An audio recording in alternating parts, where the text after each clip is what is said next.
Tired of the same old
technical difficulties. We're happy to welcome you here to Pool Dog Championship Arena in Las Vegas for coverage of the APA World Championships. Our coverage brought to you by our friends at PoolDog.com. I'm your host, Jason Bowman. I'm joined by legend of the game, the striking Viking, Ava Mattia Lawrence. Ava, all good things, they say, must come to an end. True, true. But we're ending with a bang, folks. Today we've got the granddaddy of them all, the 8-Ball World Championship, still to be decided here in Las Vegas. We're excited. Ava, I know you're excited. Well, I think this is very cool, and the fact that we have, two teams one from the United States, one from Canada, really, proving our World Championship Absolutely. name that we have on the event now. So this is going to be very, very exciting. Been quite an international flavor to this Yeah. year's World Championships. Of course, we had a team from Japan, folks, that took home their first World Championship in our 9-ball division. We've got a team from Canada today that we'll introduce you here to in just a few minutes. They are competing. Again, they would be the first Canadian champions to ever capture one of the World Championship titles as well.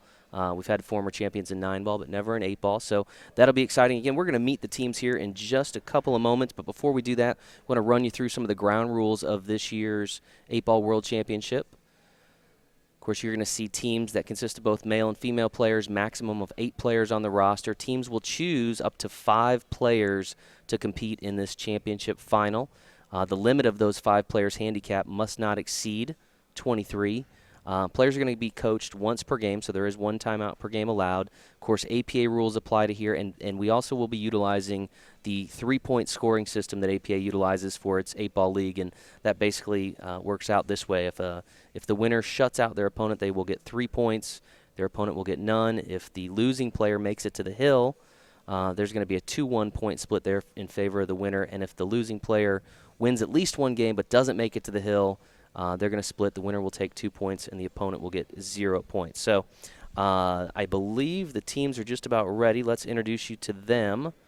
We've got from Portland, Oregon, the team of Biggelbach, and from Owen Sound, Ontario, we have the team of Sharktank.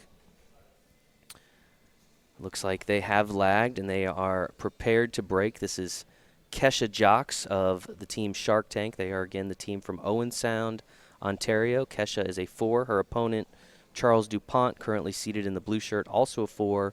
This will be a race to 3.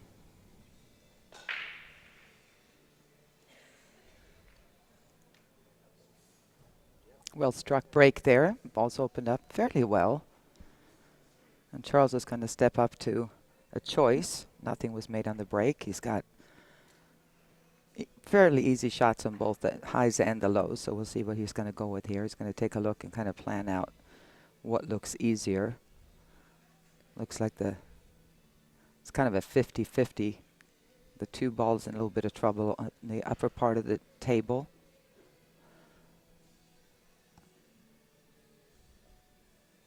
Ava, we mentioned this would be potentially the first team from Canada to ever win the 8-ball World Championship. Should also be noted, however, that this is one of the top teams from Oregon to ever place this far in the championships. I think they said there's not been a team from Oregon that has placed this high in 25 years. So some different forms of history potentially in the making today. That's pretty cool. Yeah, So for either sure. way, it's a new team from Absolutely. a new area winning. It's not easy winning here with 700 700, teams, yeah. 700 plus teams. Yeah. Full field. We did start with a total of 713 teams in this particular division. We started today with just 4, both of these teams winning in their semifinal rounds earlier today, advancing here to the championship final.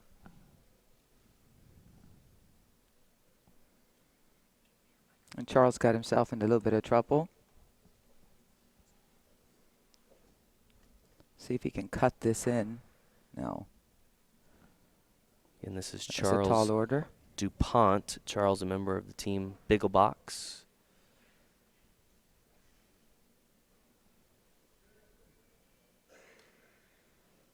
They are competing here in the final round for $25,000 in first place prize money. Again, if you're just picking up the stream in your Facebook feed, you are seeing championship round coverage of the APA World 8-Ball Championship.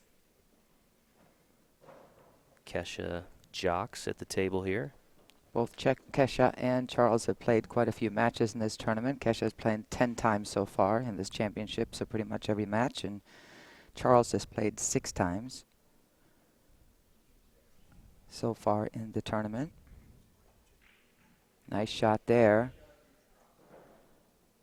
Good shot coming around. She's got some work to do now, though. See that 5 ball is going to stay available. I doubt she's going to mess with that. That's kind of her out ball unless she has absolutely nothing and can't find a good defensive shot.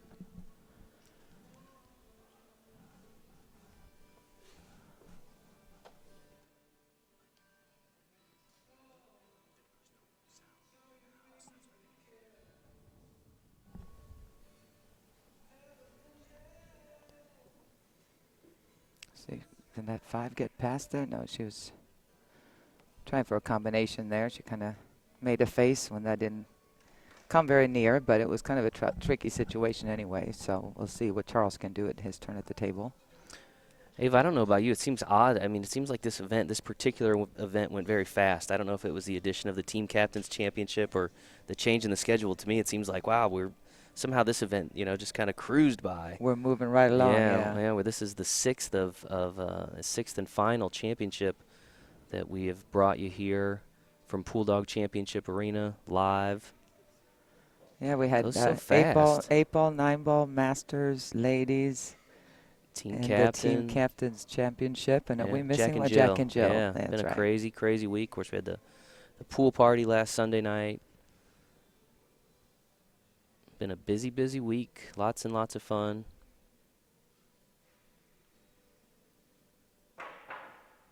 Always kind of sad to see it all come to an end, but we will be back sooner than later. Well, we'll be back in April. How's that? Pool Player Championship right. scheduled for late April next year. Still time to qualify now if you're interested in getting involved in that.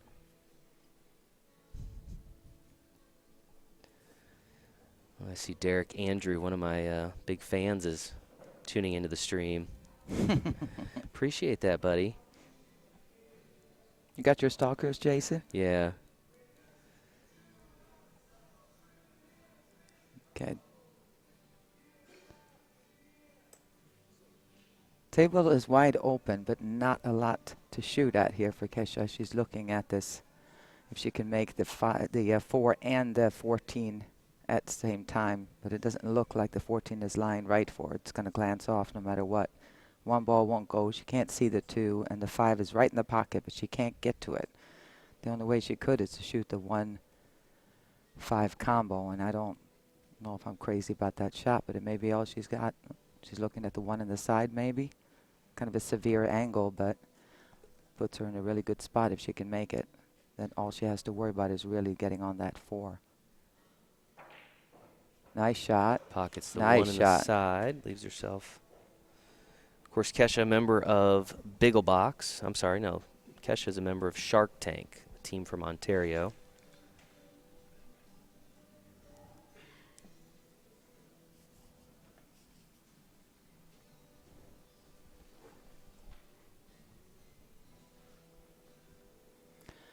Well, she has a relatively straight shot on this 2 ball, but she's got to watch the double hit here. If it were me, I would have somebody come over and watch, and referee is going to come over. Mike's going to take a look at this.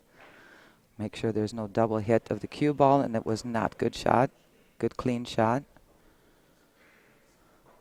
Now that 4 is still a big problem. She's staring it down like, just move so I can make you. Kesha is one of, looks like 3 family members on this Sharktank team. She is the daughter of team captain Lee Jocks, the brother of Lee Thomas Jocks, both on the team. So would expect we may see her father or brother at some point in this match. Now Charles Dupont returning to the table for the team of Biggelbach. Biggelbach plays out of Sam's Billiards back in Portland. Probably some folks at Sam's Billiards tuning in. It's a good leave there by Kesha after she made one of Charles's stripes. And about the only thing he has, he can shoot the bank on the 13, but that wouldn't gain him much as far as position for anything else. 10 ball backwards cut in the corner.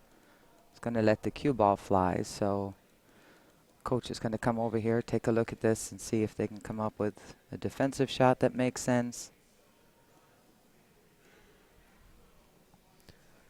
It wouldn't be a bad shot to just go ahead and kind of roll behind those balls, then just roll the cue ball up and hide behind the 9 and 8. This coach is, I believe this is Steven Lingelbach, the co-captain of Biggelbach, skill level 7.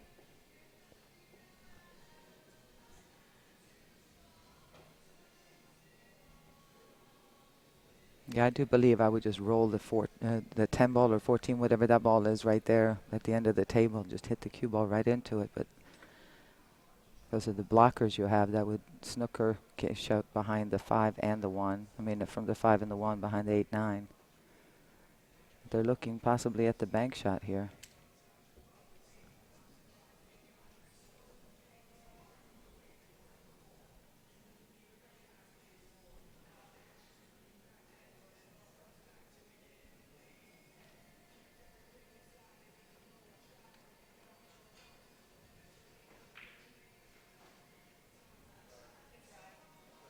Well, they went for it. They had talked it over, went for it. And now, obviously, 5 ball is right there. Position on this 4 is really important because, as you can see, there's really no pocket for the 8. It could be made in the side pocket on your left-hand side there, but getting from the 4 to the 8 is not going to be easy unless she goes in and breaks them up with the 4 ball.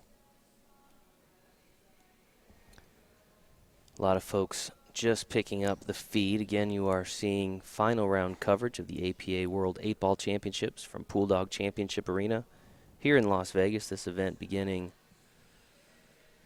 about 10 days ago. This is the 6th and final championship to be decided here. As we go through the match today, we'll make sure we reference our 5 champions from this event thus far.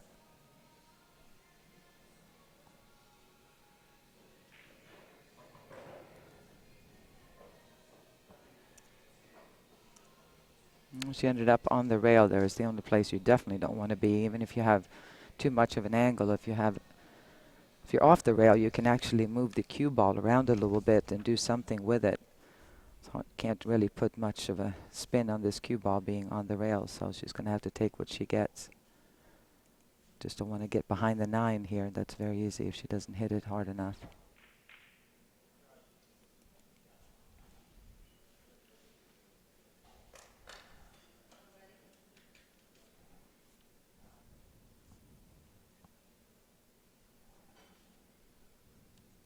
Charles Dupont returns to the table.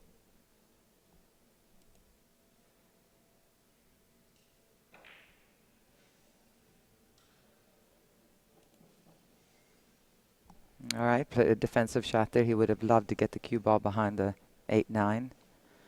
Instead, he has left Kisha a long shot on this 4. It's makeable, but we'll see where the cue ball is going to end up if she does make it. More likely going to go into this 10 ball here, it looks like from this angle.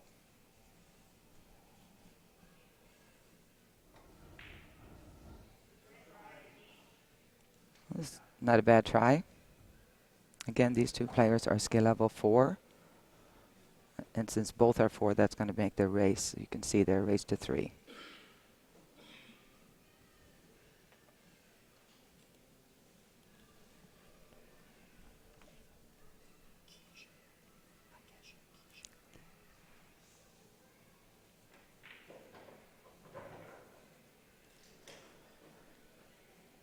Ouch.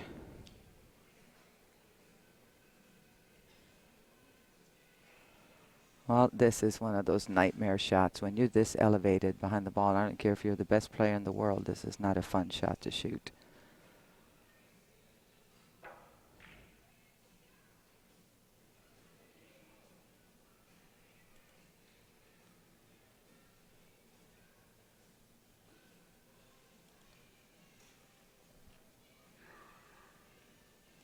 We'll see here what Keisha can do. And it's Keisha, not Kesha, like I've been saying. I apologize. It's Keisha.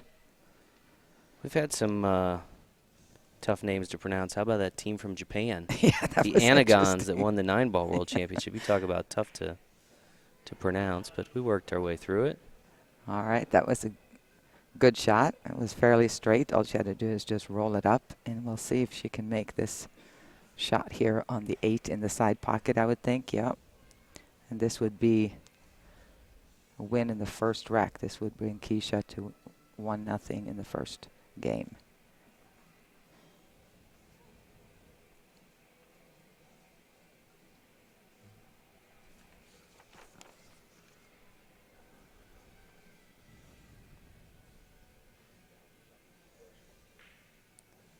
Can't quite get that 8-ball No. to drop in the side pocket It's a there. tricky angle. A lot of Yeah. players have issues with that angle into the side pocket. If I would recommend one thing to our amateur players is to work on the angle shots in the side. I do see an awful lot of those shots being missed at home and here, so something to work on.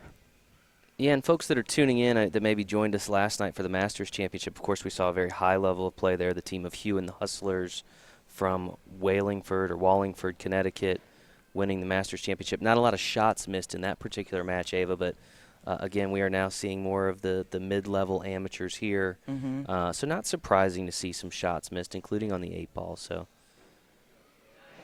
Well, that one down left himself a tricky shot here. He made sure he just made that 9. Just a little too much speed on the cue ball. See if he can make this to get a shot on the 8.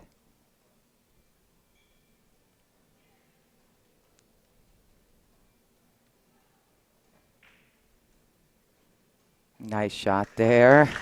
He's going to have to shoot his way out. He's not doing much with the cue ball, so he's just going to have to count on his shot-making ability here. Charles with a chance to put his team up. On the scoreboard first. It's been a good battle here so far. A lot of pressure on these players that they are not necessarily used to. Yeah, TV cameras, nice group of spectators that's turned out here on the final day of competition, the World Championships. And a lot of times it's the people at home, your friends at home, that really get you rattled, as opposed to other people watching. So let's see if he can hold up to the pressure here. It's a bit of a backwards cut.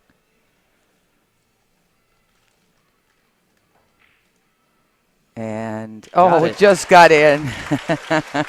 Charles Dupont now on the scoreboard for the team of Biggelbach, now leading 1-0 in this race to 3. That was a good battle between these two. Again, You know, if you keep making balls, it doesn't matter if you have perfect position. Yeah. Want to make sure we acknowledge our presenting sponsors of this year's World Championship streaming, our friends at pooldog.com. I know they've had a lot of offers for APA members and our streaming viewers throughout the week. If you go to their website and you go to the landing page, pooldog.com/APA champs, they got some different deals available for you guys. Would also encourage you guys to like their Facebook page. They generate some really good instructional content, kind of like we do here on the APA Facebook page. So give their page a like. Certainly appreciate all their support. And what a great setup this Pool Dog Championship Arena has been throughout the event. Really another awesome setup by the tournament team here. Gets better and every year, little details, and we go, ooh, we could do this, and it just looks fantastic. Yeah. And I love that the big screens that we have, so people walking by that may not be aware in this room that the championships are going on, they kind of walk by and go and see that up above. So that's been great. Maybe we'll get some of the Miss Americas in here. You've seen the Mrs. Americas. The Mrs. Americas, the Mrs. Americas are and there's a big by. distinction there, but the group that is apparently coming in right after us is the Mrs. Americas. So Same pageantry thing last year. with the sashes everywhere. I've seen quite a few of them. Miss Texas, Miss Utah. They all wear their sashes, and they all smile when you make eye contact. That must be like a rule of the Mrs. America program. Just in case you're a voter. Smile if you make eye contact. Exactly. You may be a voter. But they're running around. It's just funny to see them in their sashes. Probably no more funny than for them to see all these people with pool cues run around. Exactly. So that's happening right here after we move out tomorrow. Maybe we could get Miss Oregon and Miss Canada in here to root on their misses to root on their respective teams here in the final match. You could see there both of these players are skill level 4, which means this is a race to 3 in our handicap chart. And this is a really open table. The 2 balls that are tied up there, I believe, are both stripes, so that doesn't hurt any. Unless that is the 5 ball with it. It's kind of difficult to see. No, the 5's on the other side of the table. Oh, it's the 4. So that's going to be the issue there. Everything else is open, and you don't have to do much with the cue ball. Just pocket the balls here. And the skill level 4 is kind of like that in between. You know, skill level 3s, what I usually suggest is make sure you make as many of your balls as you possibly can. The skill level 4, if the balls are open like this and there are no really long shots, there are nothing to break open, usually have a good chance of running the table unless they make an unforced error. Usually gets tougher when it's open like this. It's interesting because if it's a kind of a messy table, it's very difficult even in the beginning to kind of get a shot or get something going. When it's open like this, it gets tougher and tougher as you go along, because right now, if you just pocket a ball, there should be something to shoot at somewhere. You don't have to be so precise with position, which is usually more difficult for a skill level 4 to really get precise the way a 5, 6, or a 7 tend to be able to do more often. Trying to get to some of the comments here. It looks like we got somebody tuning in from all the way over in Israel. Happy to have you joining us, Daniel, tuning in. Curious what time it is right now in Israel. Somebody asking about how much do minis pay. So the amount that the minis pay depend on the particular mania event, but they all pay 100% payback. So essentially, whatever the entry fee is for the field, that is paid back to the top 25%. Yeah, and some pay $800 for first, some pay the $200. Maybe depends on what size. It just kind of depends on the mini and how many participants, but generally about $260,000 is what the total payout ends up being for all the different mini events. I'm kind of seeing that payout total there on the screen. Crowd starting to get into the match a little bit here. Keisha is laughing a little bit. She's going, well, all right, that'll work, I guess.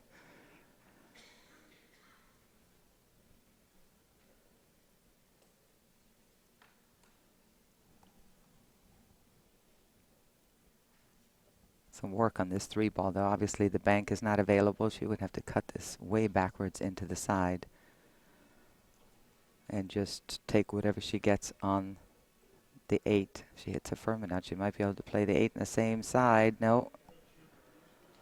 All right, that was a good little run, though, by Keisha. We'll see if Charles now, his problem is going to be the very first shot of his run here, because the balls are open, but he's got nothing easy to start with.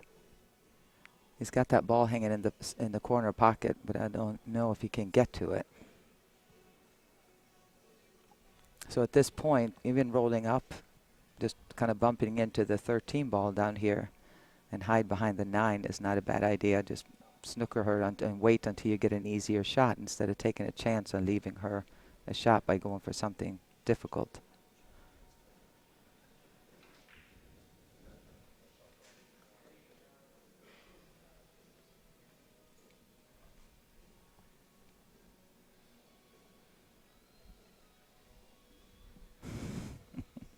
I gotta laugh, James. I just looked down here while she's thinking at this, and somebody said, should a 4 even be able to see that shot? And James Kyle said their 4 is not blind. I thought that was pretty funny. Our viewing audience, they have entertained us thoroughly throughout this past 10 days. Appreciate all you guys tuning in and those of you commenting. Keisha tried to make a smart shot that she tried to slowly bump into and get that 3 ball free in case Charles misses later on, but she missed breaking those 2 open. So an intentional foul there, defensive shot, and ball in hand for Charles.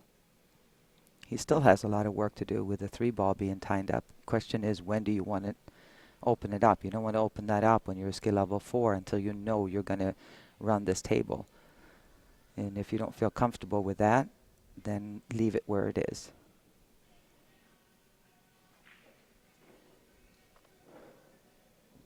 Of course, a win in the second game here would put Charles on the hill and essentially mean he'd guarantee at least a point out of this match for his team. Again, the 3-point scoring system utilized here in the 8-ball World Championship.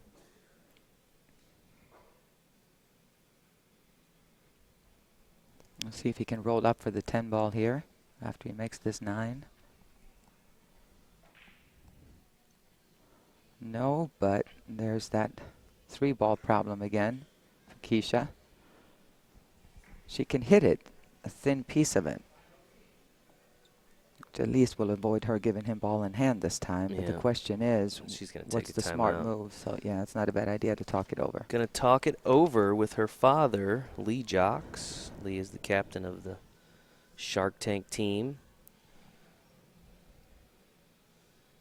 Again, we want to make sure we thank our sponsors at PoolDog, pooldog.com/APA champs. If you want to check out some of the offers they've got right now for APA members, would encourage you if you're looking for a new pool cue or some billiard accessories, PoolDog is the place to go.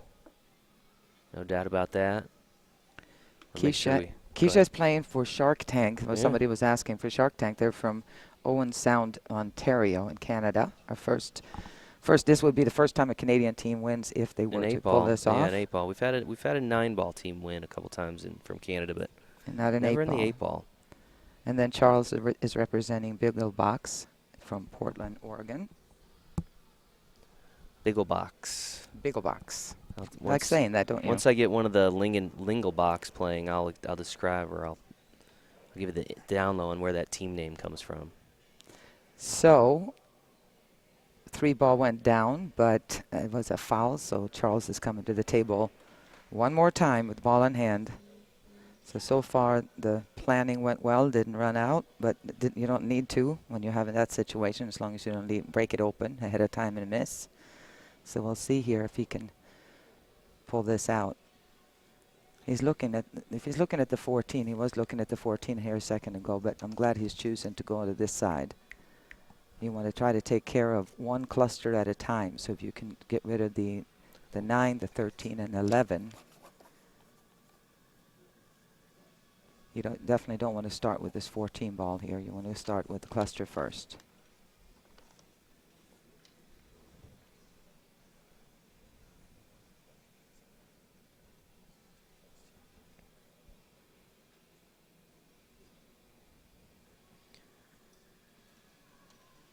Well, we got a timeout again. If you're watching us here on Facebook, the APA's Facebook page. You've probably already liked our page and you're watching because you've received a notification. But if you are happening to be watching here on Facebook and you've not yet liked the APA Facebook page, I would encourage you to do that right now. Hit that like button. Make sure you get notifications on live streams like this we do, as well as some of the instructional content we put out there. We're always putting new stuff. I know we've got the brand new Corey Duel instructional series that's out there. And we've got another exciting one getting ready to come out, Ava, featuring our league operator from Orange County, California, Vicki Worth. She is, we've done kind of a You Make the Call type series, which will be debuting in late September. So again, if you want to check out this content, just make sure you like our page here on Facebook. You'll get a notification when new stuff comes up. And I love that idea that Vicky's going to do. That was a great idea for her, just to kind of get out. It'll be a fun one, you know. Yeah. It'll educate people, and she's super fun and had a good time doing it. So we're excited to debut those over the next few weeks. Of course, you can also subscribe to our YouTube channel, youtube.com/APA Leagues. Always trying to keep the pool players as engaged as we can. Teaching them when we can, educating them on rules when we can, and really having fun, because that's what it's, at the end of the day, that's what it's all about. Educating you on what color the balls, numbers the balls are. Yeah. Okay, automatic position here. If you can shoot the right speed, just make that 14. You're going to come out. Still has a bit of a thin cut on this 10 ball. And making the 10 is going to send the cue ball down table towards the 8. It's kind of the last risky shot going on here. If you put a little bit of left on it, it could go in the corner pocket scratch. The other direction, if you go a little right. Oh, yeah, it's not a bad choice. Richard Schultz will keep your idea in mind. He was talking about the old what's in the case that, you've seen some of those over the years. And what's in the pros case, what do they keep in their case? That might be a fun one we could do something with. Appreciate the idea.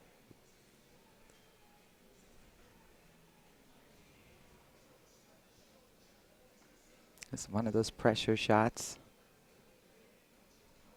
These are the kind of shots that somehow the 2s and 3s come with out of nowhere. It looks, it's just a really difficult shot, but it tends to be what happens. Great try by Keisha. That was not an easy shot, especially being down on the rail like that. So we'll see if Charles can capitalize on that.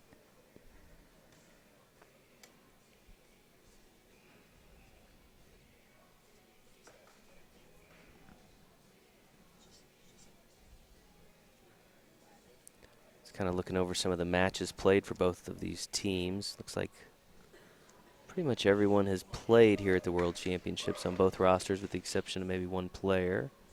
Both these teams undefeated thus far in the tournament. Of course, this is single modified elimination, or modified single elimination, and basically means that this is it, Ava. This is the final. There will be no double elimination here. No. Modified single basically means you have the opportunity or the guarantee to play at least twice, not necessarily the opportunity to lose twice. So this is the final match. And Keisha got a little bit of an easier shot than the last one she had at the 8. Can she pull it off? This time she did. She got it there. Held it together. And she has tied this game up, or match up, at 1 game apiece. This is a race to 3. Charles will prepare the rack. Keisha will have the break.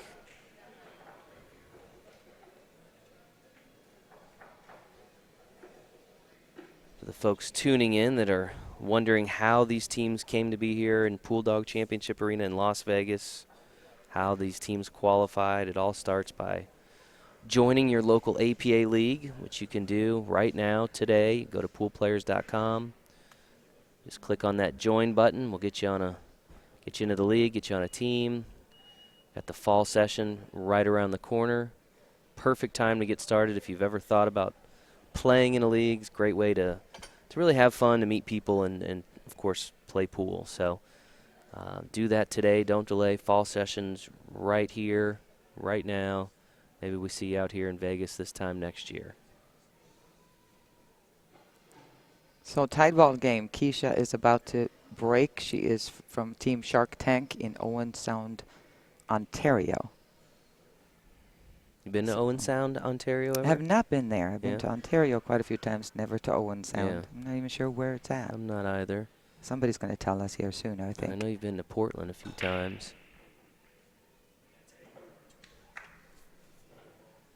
So Keisha with the break there. Trying to see what she pocketed. It's pretty amazing what life each rack has of its own. You can see here this time also the balls are pretty open, but there's nothing tied up per se, but everything almost is on the right-hand side of the lower part of the table. And sometimes some of these guys break the ball so hard. We had some of the sevens yesterday, and it just becomes a complete cluster, and everything is tied up. It's just the breaks yesterday were unbelievable in that Masters Championship. Those guys can hit the balls pretty firm, yeah. I think we mentioned once before, but Hugh and the Hustlers took home that Masters Championship title. One of the 5 championships that have already been decided here at the APA World Championships. Mentioned we had a team from Japan win the 9-ball World Championship, the Anagons. They're from Osaka, Japan. Team from Newport News, Virginia, Chicks Ahoy. They took home the ladies 8-ball title. Team from Godley, Illinois, Stumble Inn. They took home the Jack and Jill Championship. And Cuberts 222 from San Diego. They were our inaugural champions in the team captain format. So been a big week for some of these folks, taking home lots of prize money. Still $25,000 on the line here in this championship final.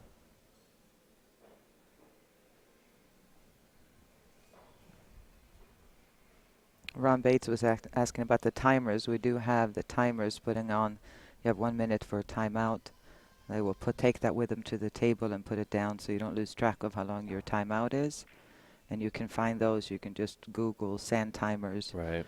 Amazon has some by different qualities, different amount of time, but these are 1 minute timers. I think we have some leagues that actually utilize those locally too. We do. Do you guys?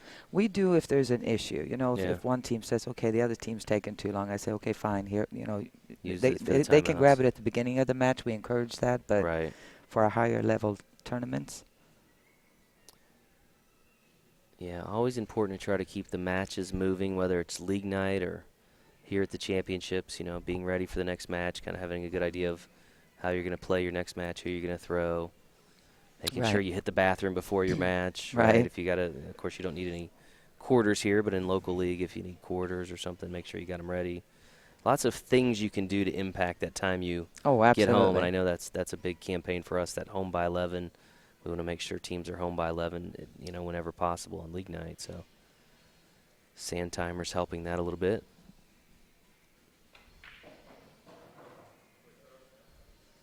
Rodney, hello to you from Little Rock. Of course, we mentioned if you're looking to join, just go to our website today, poolplayers.com. You can join, and we'll get you going right away. No better time than the present.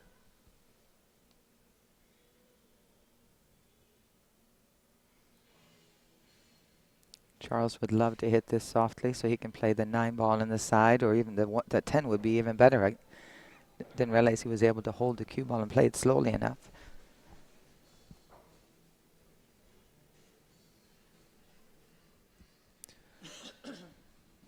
So where does the striking Viking go from here? The striking Viking goes home for a few days. Goes home, get some rest. Yes, yes. I'll be doing the same thing. Most of our staff will go home, sleep for a couple days, and head back. And I know we've got fall regionals on the horizon and U.S. Amateur Championship preliminaries. Of course, fall session is a massive endeavor. Yeah, we're getting ready to start the fall session in Coastal Carolina APA, and we have some teams coming in. There's always changes. Teams switch up and they move location, Right. so it's kind of a stressful time. My daughter Nikki and son-in-law Toby hang out with me, so shout out to them. They're home working while I'm here in Vegas, having a good time for 10 days. And then we have the Tri-Cups coming up, so there's always something going on. Always. There we go. It's a good shot. And now what? He's going to have to take a little bit of a tougher shot here on the 8, I believe. Just kind of bump it out a little bit, play it in the side or the corner. Yeah, his captain has called timeout here, so they're going to talk this over.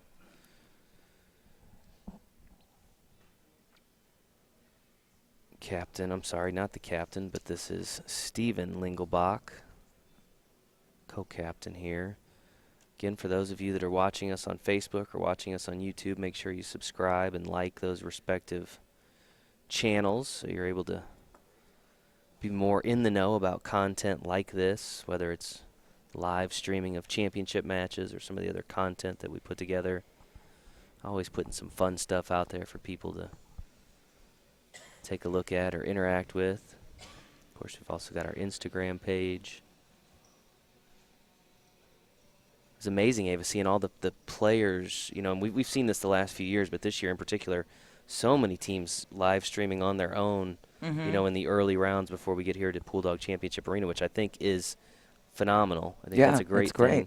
You know, we just always try to remind them, hey, hashtag that APA Vegas so the world can see you, right? Well, so your players at home, too, I mean, especially can actually follow your friends and see how they're doing. And they're sitting at home rooting, but if you can't watch, it's not as much fun. So, all right, so good coaching there. Just told them to put a little bit of low on that, and it'll just come back. These tables are pretty fast, so they draw. They usually draw a little too much. They draw very easily because of this fast cloth. And even though it's slowed down tremendously from our first finals that we had out here, and it hasn't slowed down enough to where people are trying to get used to it. That was a fantastic run. Charles pockets the 8 in the corner, now takes a 2-1 lead in this race to 3. He has now guaranteed his team at least 1 point here by getting on the hill.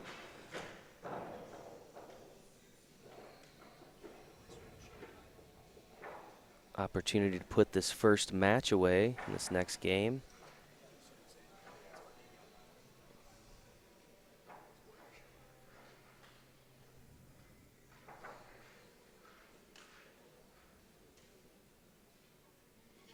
So no 3-0 here. It's going to be either 2-1 the way our point system works. It's either going to be 2-1 or 2-0. Yep. Charles with the break here.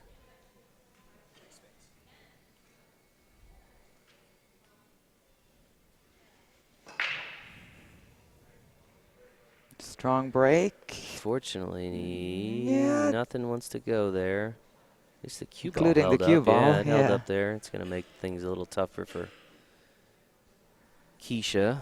Well, the good thing for Keisha is that the most available shot on the table happens to be on the solids. And she does have a really good shot on it, and it's probably the best choice here, too. Ryan, you're asking about where you can watch the other championship matches. If you go to our YouTube channel, youtube.com/APA Leagues, you'll find the other championships that we have been bringing to you the last 9 or 10 days from here in Las Vegas. Those will be there. You can probably also go through our Facebook page here and find those from earlier in the week as well.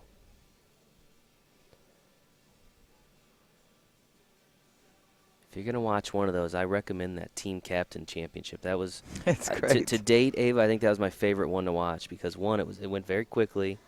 You know, they kept the match moving. It's a brand new format. Right. But they also had that, I mean, the way that match turned, you had one team that looked like they were going to run away with it. Suddenly, you know, there's a mistake made. Couple of exciting things changed now. Happen, Then there's a 9 on the break. Then they changed to 8 ball. There's an 8 on the break right after that. You're giving it away crazy. now. I know. People are going to go and watch. Yeah. I won't but say that anymore. was one of the most exciting. I won't give it away. I won't give any more away. I won't say who does what and who wins, but if you're going to watch one, check out that Team Captain event. That was great. It's a fun format. Yeah. One of the exciting new things here at the APA World Championships. It's kind of an appreciation thing for our captains that for sure. That sometimes have to babysit the rest of their players on their team. But even if they don't, they do have to keep track of, you know, in case they get the message that it's, you know, a snow day or that a location has closed down, you need to go to another place, or this team is not going to be able to show up. Whatever it is, captains are the glue, right? Stay on top they of are the glue. things. Yeah. Not necessarily always the highest rated player on the team, not right? at all. Not at all. But they are the ones that are the glue, the organizers, the leaders, the come on, everybody, it's time to go. I can't imagine when a captain has to go through out here, where there's so much going on. Like, come on, guys, we got a match at noon. You can't be at the thing. There's always some drama. Trying to corral yeah. 7 or 8, people are just so good for the captains. Appreciate everything they do. Such an integral part of APA's success. And again, like Ava mentioned, that Team Captains Championship, really a thank you to all the hard work that they do. We got Charles Dupont back at the table again from Biggelbach in Portland, Oregon, who you said they have never had an 8-ball team win out here either, you said, right? I was told it's been at least 25 years since an Oregon team has made it this far. I don't know. Oh, this far period into the finals. Yeah, so I don't know if that team 25 years ago won, lost. I've been around a long time with APA, but not quite 25 years. I got them about 6 years shy of that. So, and of course, as we mentioned, never had a team from Canada win this particular event. We have had teams win in the 9-ball World Championship, never in the 8-ball. So that would be. Ava, it's interesting. If that were to occur, we'd have a Japanese team winning the 9-ball World Championship and a Canadian team potentially winning the 8-ball World Championship. I know, that would be pretty amazing. Like, an American team is winning all the rest of them. Yeah. So we'll have to up our game, I guess, American teams a little bit. I know. No, that's kind of exciting, though. I mean, it is. It's very exciting. I always hear the conversation, is it really a World Championship? Well, yeah, you've got Canada, you've got Japan here. Of course, we were in China for a while. Have yet to have, any Chinese teams over here, but we anticipate, here in the near future continuing to expand internationally and getting more teams from overseas. Exciting time to be a member of the APA. Coming up on our 40th anniversary. Can you believe that? 40 years ago next year, That's APA incredible. started. Hard to believe. 40 years. 40 years. That's a lot of nights in Vegas. Yeah. Of course, we didn't move to Vegas till I think it was the early to mid 90s, somewhere around 93, 94. Oh, was it that late? Made the move from St. Louis to Las Vegas. I thought it was earlier than that. Well, we got some drama. I cue the drama from the audience. That was kind of that was perfect. That almost went in like it had eyes, but kind of a messy table here for Charles. He's going to have to do some fighting to get through this. I don't think this is going to be a run out like he had in the last one where the balls were open and nicely available for him to do something with. How many teams did we say started here? 713, is that right? Yep, 713 teams. Man, that's a lot of people. Started in the 8-ball World Championship. Down to the final 2.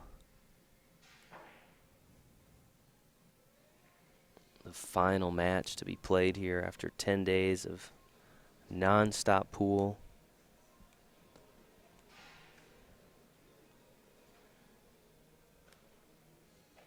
This is Kesha Jocks at the table. She is a member of the team from Canada, the Sharktank. Currently trailing by 1 game in a race to 3.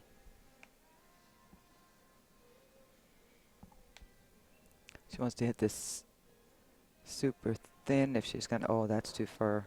Too firm. Too firm and too far. Yeah. Came too firm. Okay, so yuck. This is a serious backwards cut, and cue ball needs to go flying if you're going to hit it that thin. That's a good time to take a timeout there and take a look at it. Another timeout here. This time, I'm not exactly sure. This is not Lee Jocks, who we saw initially with the timeout. I'm wondering if this is potentially Lee Thomas Jocks, which is Kesha's brother. See if we can get some clarification. Jack, you're wanting me to say National Team Championships for one more time, huh? Of course, we changed that name, rebranded this particular event after the 2015 event, after our first event at the Westgate. But yes, was originally the National Team Championships.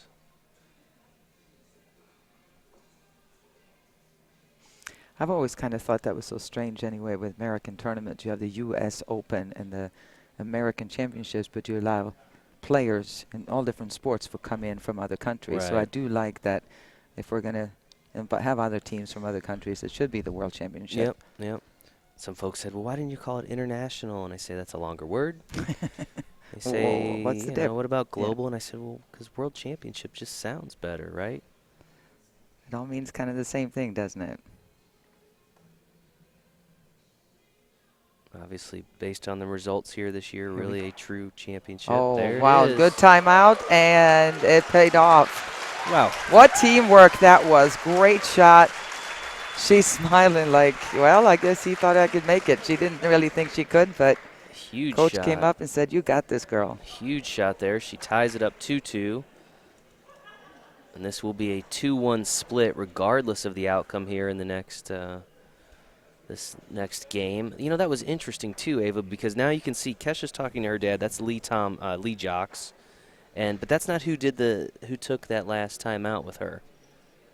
Well, you know, you connect with different people. You Yeah. connect with, and you can change the coach. It doesn't have to be the same one from rack to rack if you're given timeouts. And, you know, and maybe they take turns, or maybe she just connects more and doesn't want, you know, her. Did you say it was her dad? Her dad is Lee, who was just out there. I'm not sure on the timeout if that was Lee Thomas, which is maybe her she brother just doesn't and want to Lee's hear son. it from her dad. Could be, yeah. Dad, I know how to do it.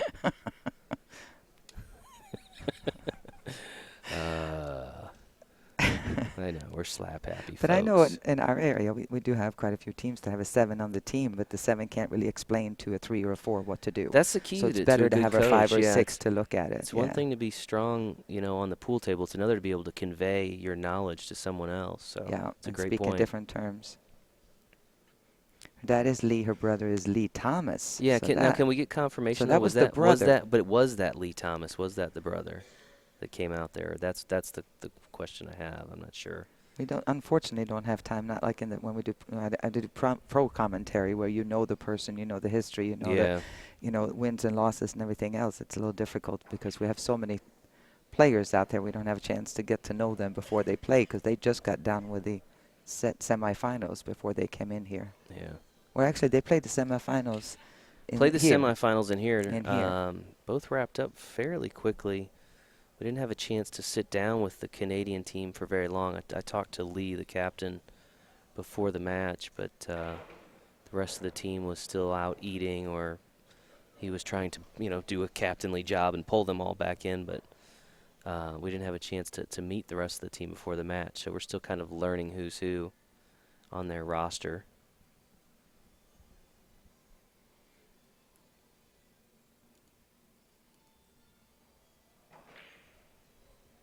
Somebody was asking about, you know, having the same coach all throughout the match. And if you think about it, it makes sense. What do you do if the coach has to get an emergency phone call or go to the restroom or, you know, God forbid has a medical emergency. Yeah, I mean, we're playing on 2 teams in a local team championship, you know, in a world qualifier. What do you do? So, yeah, of course you can switch it around, and some people connect better with others. So it was the brother. Somebody has confirmed. So that was Lee Thomas. So we've seen Lee Jocks, Lee Thomas Jocks. Of course, we're watching Kesha Jocks. So family, definitely a family affair here for the Sharktank. I know Biggelbach has a number of family members there as well. So, you know, big part of what APA is all about: family, friends, getting them together.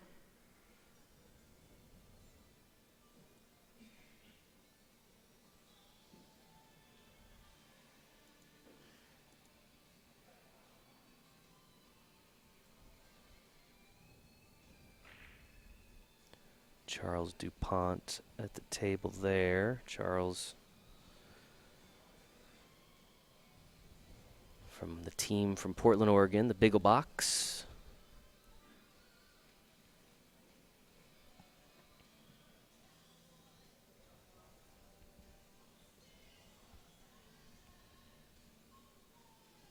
Again, big game here. This is a hill match.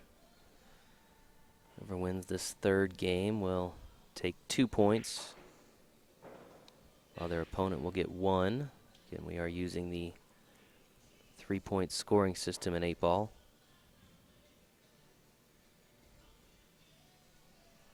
It's close here if that ball will pass by the 8. It might go. The pockets are pretty friendly. So it might go if you miss it by a hair and don't play too firm. The problem is if you roll this in slowly, you're probably going to get stuck on the 4 ball. So we'll see if it'll go clean.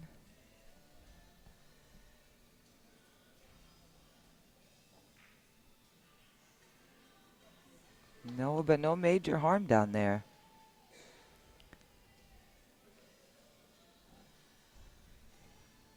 Nothing offensively to shoot on here, so Charles is going to have to play a defense, I believe. Nothing open. Had a question about scorekeeping. Yes, all the same details and things that are tracked on your local league play are tracked here throughout the tournament on the score sheet, including innings, defensive shots, wins, all that good stuff. All that information is reviewed after every single round by our handicap review committee. They go through and look at every player's scores. They actually have you ever been to the handicap review room where they work out of? It's crazy, isn't it? They keep cots in there. They Yeah. keep 2 cots in the back because they never stop. they literally have to sleep in there sometimes because the rounds, they review after every round. And we send in, as league operators, we send in all the score sheets from every session since they qualified, along with all the entry information and everything else. And there's a handicap review committee ahead of time, about a month before, and then there's one here. Yep, pretty intense stays process. on top of it, so we do everything possible to ensure handicaps are correct. Occasionally, we do have issues. Occasionally, teams are disqualified. I think we had 1 in 9-ball this year. Not sure if we had 1 in 8-ball or not, but I'm getting a nod yes from one of our production folks. So 1 in each format, which again is never something that we relish having to do. But again, there's 713 other teams, and it's not fair to them if we try to look out for the integrity of everybody. I mean, if you've got to do it, you've got to do it. Protect everybody. And it's not an enjoyable experience for anybody involved, for the team, for the people that have to inform them. But we don't do it unless we feel very strongly about it. And of course, sometimes it has to happen. So.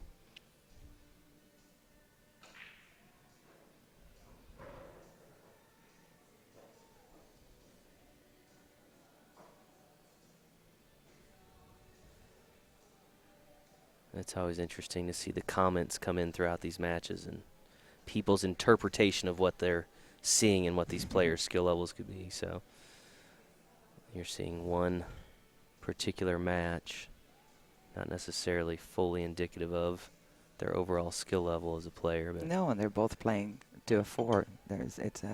They're holding up to the pressure well, but mostly just pocketing the ball, not doing much with the cue ball.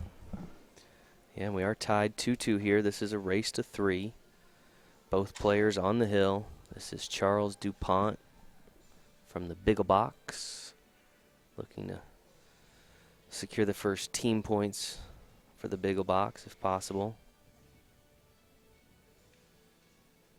Richard, we most definitely get a little tired of that. But again, we're here to educate and inform, so we do what we can. But like I said, nothing goes under the radar here at the World Championships.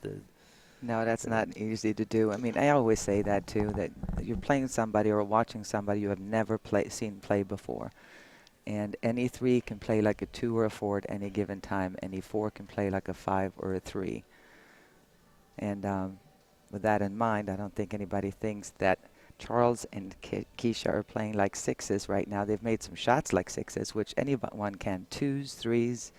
But when you watch overall the game, and that's part of what your spotters, the guys in green and ladies that show up in a green shirts throughout the tournament, if there's a W on the score sheet, you need to call somebody over. Mm-hmm. That means that skill level looked funny or somebody has turned in a complaint, and you might want to look at it. We have a huge staff here of qualified people taking a look at that. Yeah. Lots of observers. Those are league operators who volunteer their time to come out and work the event. And I'd like to give a shout out not just to the spotters, but to our referees, too. We have so many volunteers from around the country. What a job they do. From all different leagues. You have 6s and 7s that are out. You have to be a 6 or above, higher skill level player, and have the knowledge. There's a test to be taken, and they come out here and work hard and party hard too, I might add. Yeah. They don't work 24/7, but yeah, man, they do a hard, great though, job. yeah. Great job. Kind of a thankless job too, you know. If the referee's doing their job, you don't know notice it. them, right? They should just kind of be there as necessary. But they put in a lot of time, a lot of hours. Many have to take off work to come out and do this. So we really are grateful for their contributions. Very much so. Okay, so she made that cut shot, but left a long, tough one. The beauty about this, if she makes it and hits it softly, she should be able to have the 15, but then 15 to 11 is going to be tricky. So getting up for the 11 is going to be hard. That's going to be a tough cut no matter what. So she just wants to make sure she makes this ball.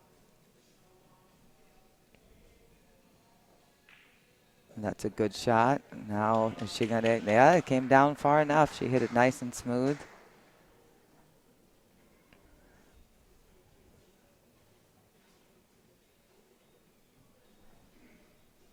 Mentioned earlier, but a nice crowd that's turned out here at Pool Dog Championship Arena to watch this grand finale, the 8-Ball World Championship. It always kind of surprises me. I always expect when people are done playing, they want to, you know, venture out onto the strip or hit the pool or do all the things Vegas has to offer. But a lot of them want to be here and take in this final match. Of course, I talk to a lot more of them that also tune in while they're here. All right, some drama here. Missed shot by on the 11 by Keisha brought Charles back up again, and he has the 7 ball. It's kind of a backwards cut, a little bit, not much. Cue ball and object ball are close together, so his coach, I believe that's Stephen Biggelbach, is going to come and look at it. If he doesn't hit this too firm, he should be able to get a shot at the 5. It might be a long one, but it should stay on the same side of the table. He's just going to give him some tips as to what part of the cue ball to hit to kind of stun it in there so the cue ball doesn't go flying. Seeing Pool Dog Championship Arena here is Steve pans the room. You can see the turnout here, some folks waving and saying hello.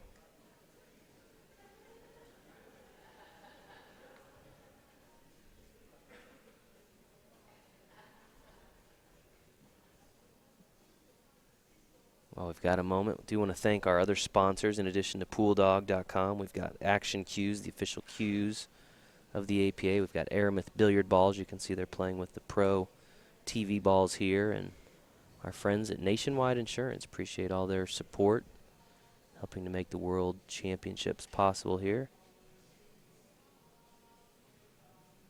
Okay, so is that going to hit a rail? Just Got it. barely. Okay.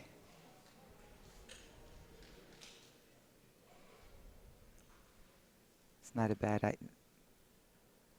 leave. Kind of a tricky situation here for Keisha.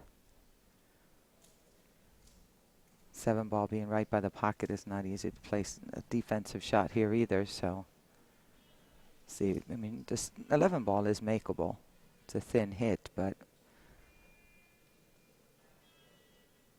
and if she hits it firm enough, it could go down table and back up again for a shot at the 15. But it's not going to be an automatic by any means.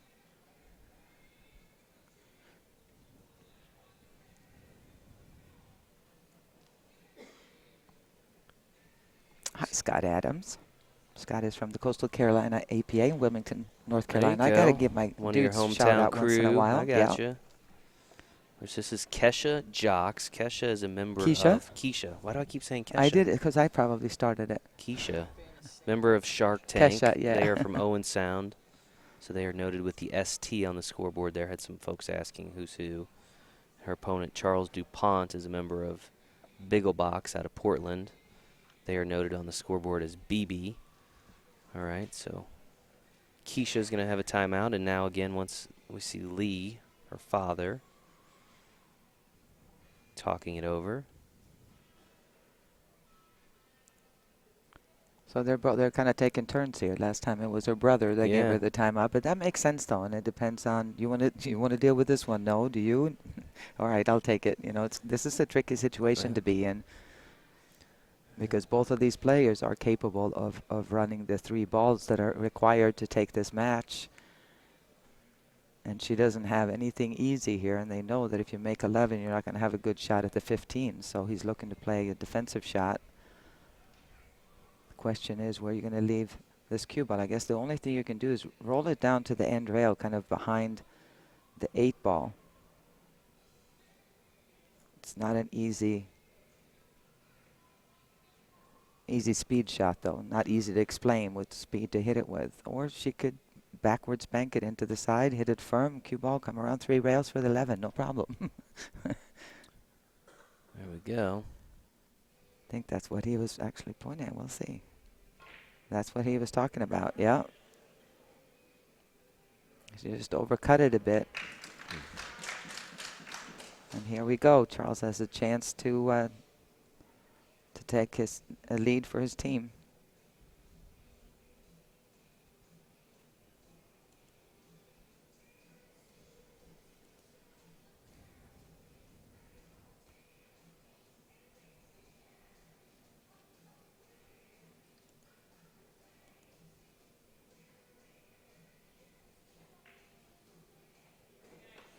Nice shot.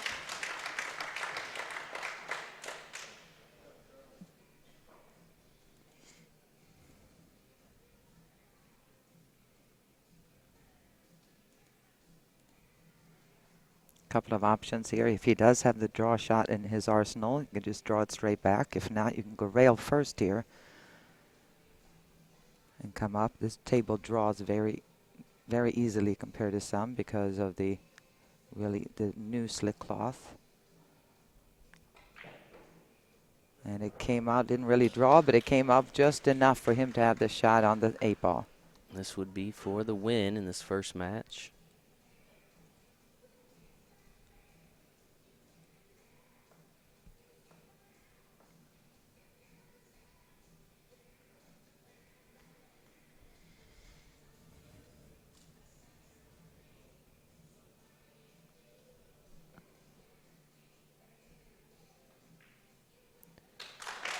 Charles pockets the 8 ball in the corner, takes the first match by a score of 3-2. That will be a 2-1 split. 2 points going to Biggelbach, the team from Portland, Oregon. 1 point going to Sharktank, the team from Owen Sound, Ontario. As we get ready for our second match, as the players and teams determine who they're going to put up next, we're going to hear a word from our friends at Pool Dog. Tired of the same old when you're buying billiard supplies? Come shop with the big dogs at PoolDog.com. You want pool cues? We've got over 700. Balls, cases, accessories, no problem. Want help with your game? How does hundreds of free training articles sound? Want to shop offline? We'll mail you a free catalog. Hit us up online, PoolDog.com, or call 866-843-3294.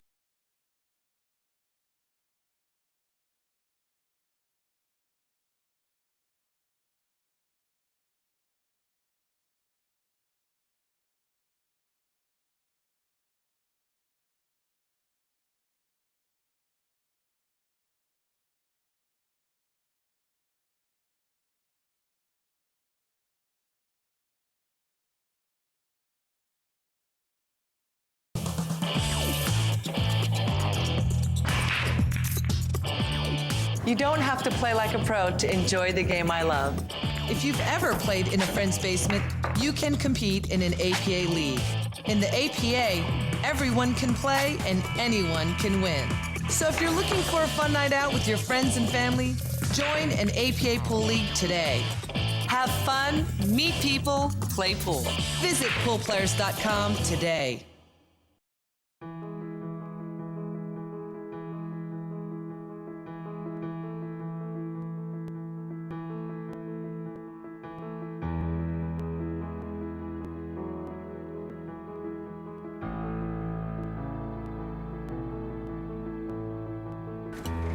come from all walks of life. Different backgrounds. Different abilities. We all have different reasons for doing what we do. But we're all one. One love. One passion. One big family.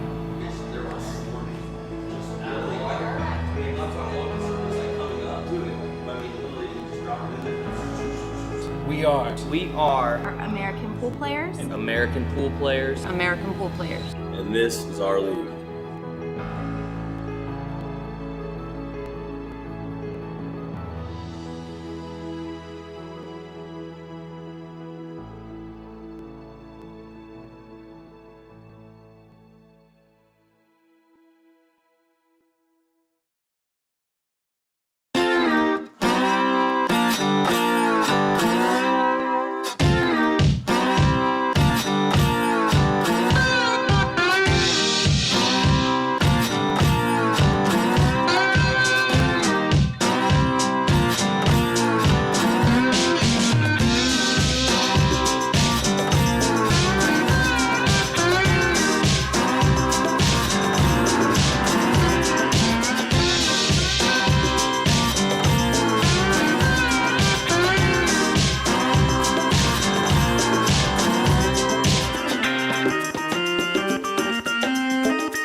Tired of the same old, same old? Looking for a night out with your friends? Let me introduce you to the game of pool. I'm Jeanette Lee, the Black Widow, and playing in an APA pool league is both exciting and fun. Whether you've ever picked up a cue stick or not, you can enjoy the sport I love. In the APA, everyone can play and anyone can win. So grab some friends and form a team in the world's largest amateur pool league. Have fun, meet people, play pool. Each year, thousands of people from all walks of life head to Las Vegas, chasing a dream. Pockets the 8 ball, avoids the scratch. What a match. What a match. What a comeback. What begins as a hobby on a pool table in their local bar or pool room evolves through hard work, dedication, and even luck. There it goes again. Oh my God. Wow.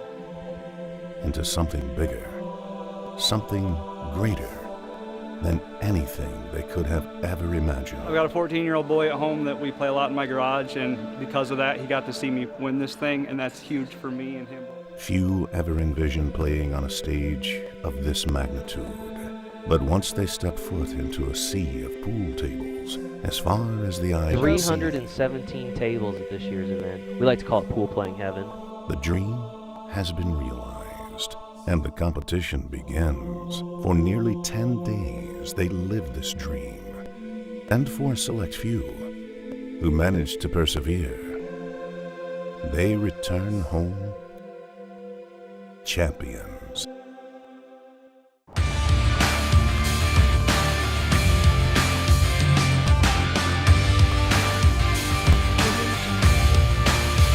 Part competition, part experience of a lifetime.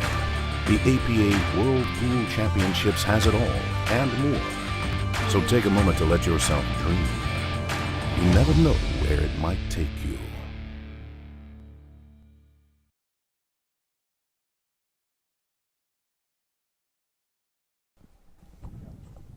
Welcome back, ladies and gentlemen, to Pool Dog Championship Arena here in Las Vegas for continuing coverage of the championship round of the APA 8-Ball World Championship. We have preparing to break here from the team of Biggelbach, Madeline Mowdy, or Maddie as she's known to her teammates as. Her opponent, Colleen Craig of the team Sharktank. They are both skill level 3s, which means we've got a race to 2 here, folks.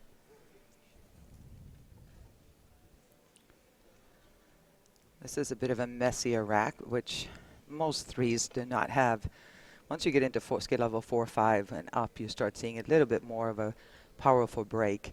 But every once in a while, you're going to see a 3 having a good break just because you hit the balls with speed, not power necessarily, but with some speed. Doesn't mean that you're not allowed to do that as a 3. But usually we see kind of trickier runouts when you're playing a skill level 3. Maddie looks like she's got quite a fan club based on some of the comments. Lots of Maddie fans. Of course, Maddie and her teammates, Biggelbach, they're from Portland, Oregon. You're now seeing Colleen Craig at the table. She is from the Canadian team from Owen Sound, Ontario, the Sharktank. We could call this the North American Championship here between America, USA, and or we could Canada. call it the World Championship. We could call like it that we do. too. Oh yeah, we did that. We did that already. That's right. I forgot about that. It was fun watching the team from Japan winning the 9 balls. Not because, you know, for the simple reason that we've never had a team from Japan winning before, but the fact that they won the sportsmanship award out here. I don't think such a polite. I think every team they played gave them a thumbs up. Yeah, well, I know, and you know, it seems like teams really enjoy playing the teams from Japan. A lot of times, I see them wanting pictures with the team, and you know, kind of that experience, and and they're always seem to be always very gracious with that and having a good time with it. So good group of people. All right, good defensive shot there. Had nothing to shoot at. And bring Maddie back to the table.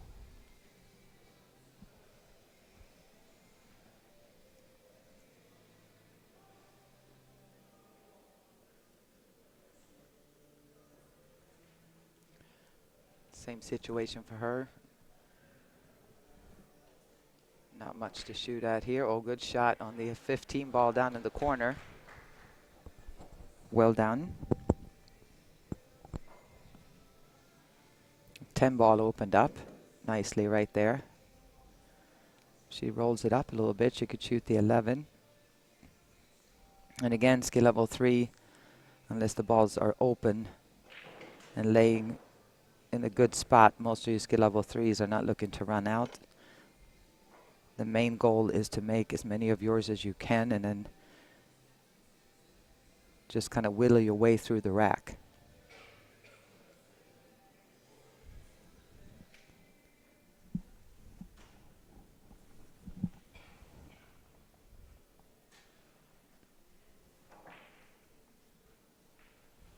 Well, that opened things up a little bit.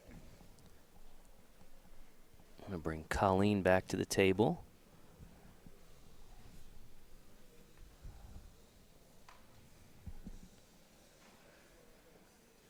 Again, if you're just tuning in, you're watching championship round coverage, the APA World 8-Ball Championship. Two teams here, one from Portland, Oregon, the other from Owen Sound, Ontario. This is the 6th and final championship we'll be bringing you this year from the APA World Championships. Colleen pockets the 4 in the corner there.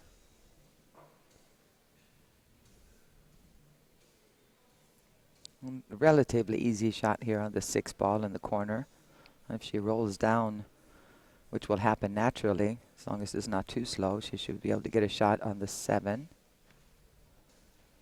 She has a little bit of an angle. I don't think, unless she hits it way too thick, she's not going to have to worry about scratching as much as she is. Oh, there you go. She hit it a little bit too thin, much thinner than she wanted. So not much of a shot here on the 7, but she does have a potential shot. I think she's looking to play safe.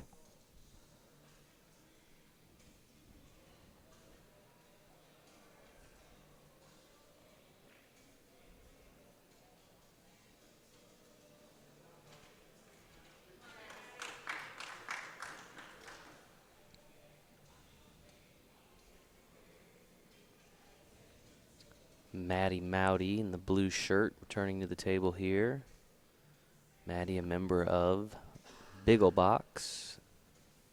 They currently lead 2-1 in terms of the overall match score, following a victory by Charles Dupont. The first match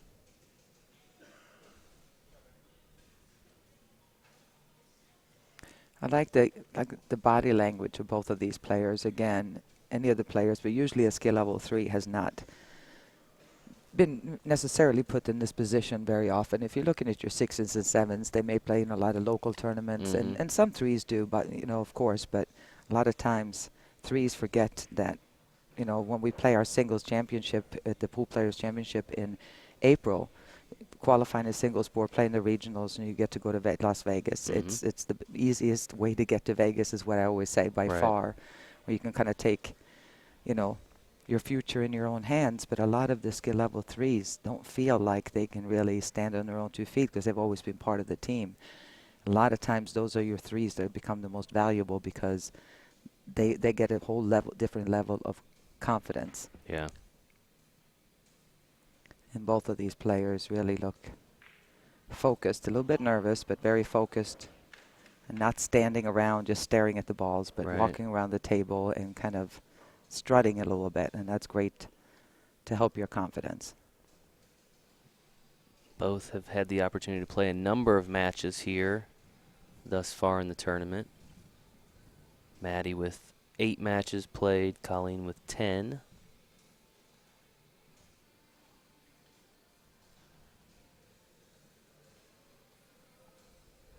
Let's see if this 3 ball can go.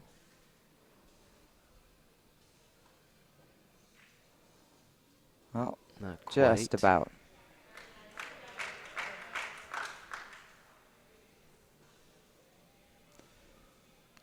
She knows that Colleen knows she has the advantage there because of where the 8 ball is and the 13 ball.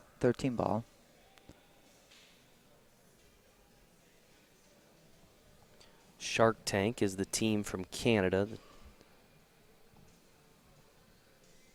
Owen Sound, Ontario.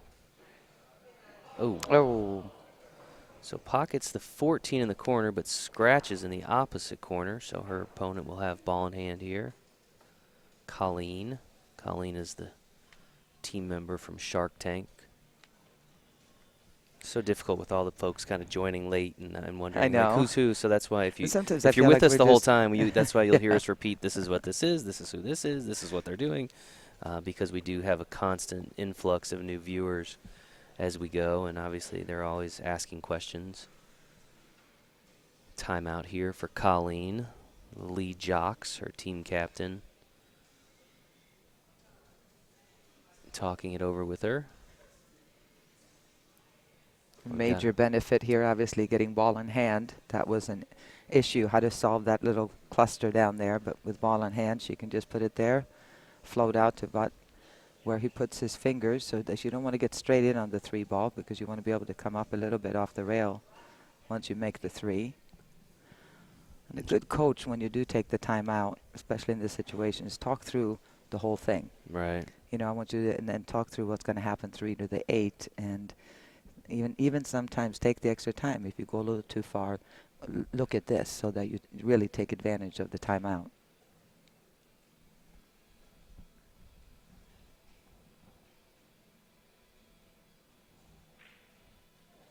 No, she forgot to follow it. So she pockets the 5, but as Ava mentioned, didn't quite follow it as she had hoped. I think she's going to have to use the bridge here. I'm not sure she can reach this. She's pretty tall, but got to remember that we do play cue ball foul bridge only in the APA, in case you're not familiar with it. I do want to mention, too, Colleen and her teammates from Sharktank, they play out of a place called Harvey's Billiards back there in Owen Sound, Ontario. So maybe some folks tuning in over at Harvey's Billiards. Want to say hello to them. And I already mentioned that Biggelbachs, they play out of Sam's Billiards in Portland. A lot of times when we do the coverage here, you'll see the folks from their home locations tuning in. And this is a tricky shot here. I don't even know if it's a good idea to actually go for this shot, because if you do make the 3 ball, the cue ball could, if you hit it really thin, it could go and scratch in the far left corner across the table here. And if you make it, chances are you're not going to have a shot at this 8 ball anyway. So tapping this, playing it safe, maybe the go. Oh no, she hit it well. so she did make the 3, but yeah, but now what? Yeah. Bank shot. It looks like. Looks like she may have to bank it there down by the 9. And she has used her timeout here, so.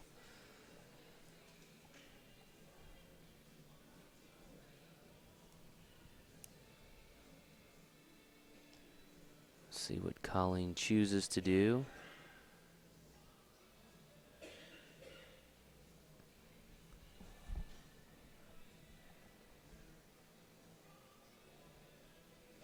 She's surveying the table.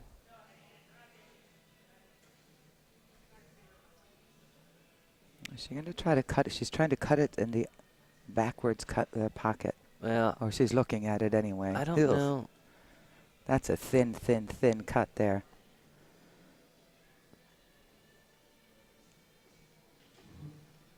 I would have to say the play is to bank it here. That's a really thin cut, and the cue ball will go flying. Yeah, she's going to mark a pocket here. I'm not sure, though. That yeah, she's doing the backwards cut.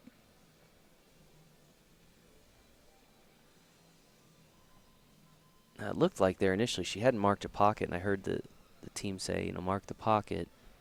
She kind of waved him off, almost as though she wasn't going to actually attempt to make the ball. So we'll see. It looks like she's still thinking through that a little bit.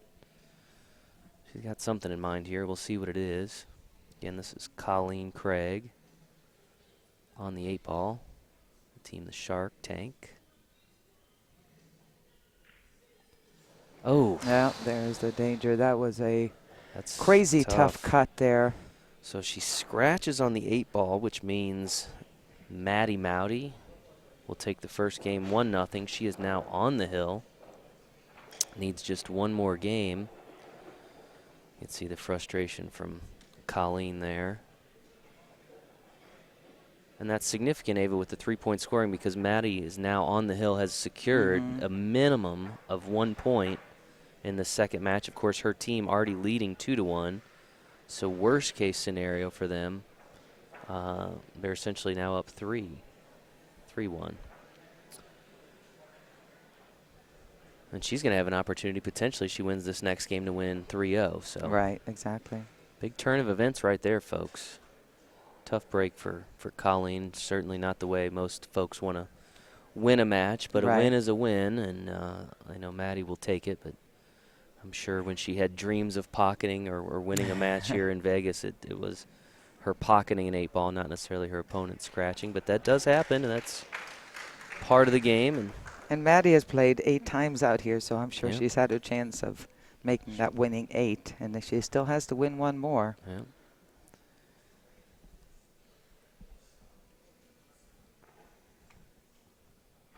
Maddie with some.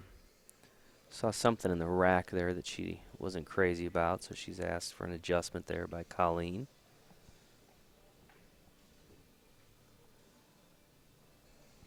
The room has really filled up here from when we started. Yeah. It's almost full house right now, which is great. Makes it for a much more fun atmosphere too for the players. Absolutely. You know, you can kind of feed off the players as far as really getting into it. Maddie with the break. It's a dry break. Colleen will return.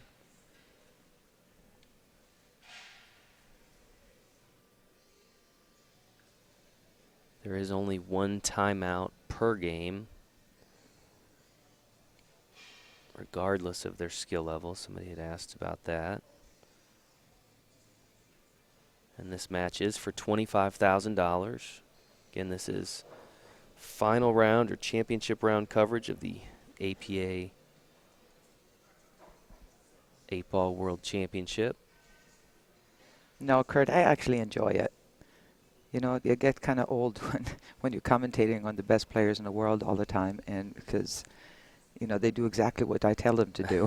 Yeah. There's no surprise element Here there. they keep us on our toes, where sometimes we're... No, it's great. I enjoy it. I really enjoy watching players play, too. 2s and 3s are my favorites to watch because they come up with some shots that just kind of floor you. and miss some shots that shock you. So I mean, it makes for an exciting match as far as I'm concerned. I've been watching now. I've been league operator for 9 years, so I've been around these guys that play and fight their heart out every bit as much as the pros do. Just don't have quite the control of the game yet, but I do find it to be fun.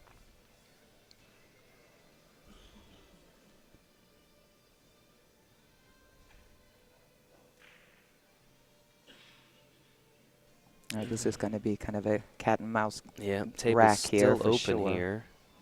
Overall score here in the second match is 1-0 in favor of Maddie Mowdy. Her team also leads by an overall score of 2-1, and that was based on Charles Dupont winning his first match, a Hill match, where they split 2-1. And again, at this point in this rack, all you're trying to do is find one ball to make. You can't think too far ahead. It's kind of a messy table here, but making this, she's going to have a shot at the 9 for sure, unless she hits it too firm. There you go. So she finally gets that 14 to drop in the corner.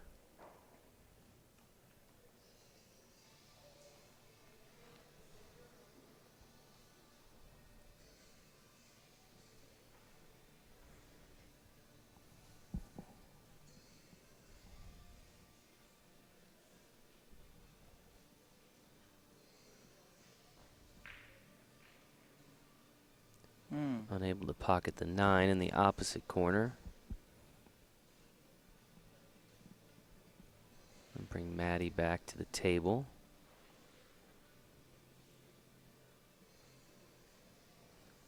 Some folks asking about how different teams finished in particular events here. Of course, you can go to CompuSport.us. That is the online bracket system that we used. You can see how different players from your area or different teams fared throughout the event, depending on what event they're in. Again, that's CompuSport.us.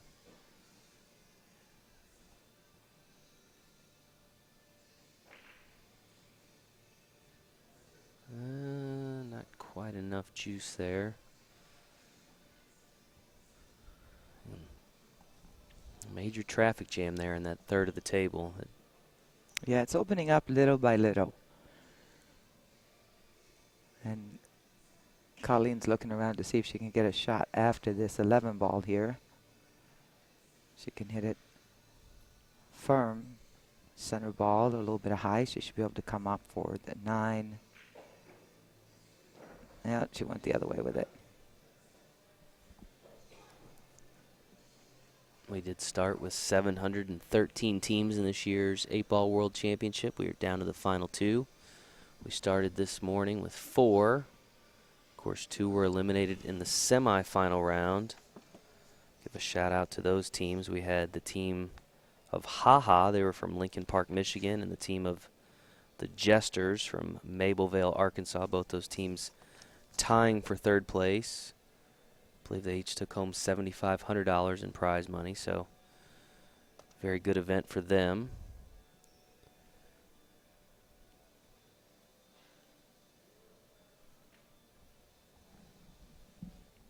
Congratulations, Nikki. We were looking here. She said they finished 5th place. Nice. That's a pretty great feat in this field. Absolutely. It's a lot of teams. Absolutely. A lot of matches to get through. Yep. And finishing 5th place means you make it to the quarterfinal round. We do have 2 referees here. Chris and Mike are here to oversee the match, but what we do here in the APA, just like on a local championship base, is what we do is if you want somebody to come and make a hit call, if it's a close call, you can call the referee over. Other than that, they kind of stay out of the match. They're there the whole time, just like the rest of the tournament leading up to this. But nothing has changed. They will come over and make a call if you need them to. Yep.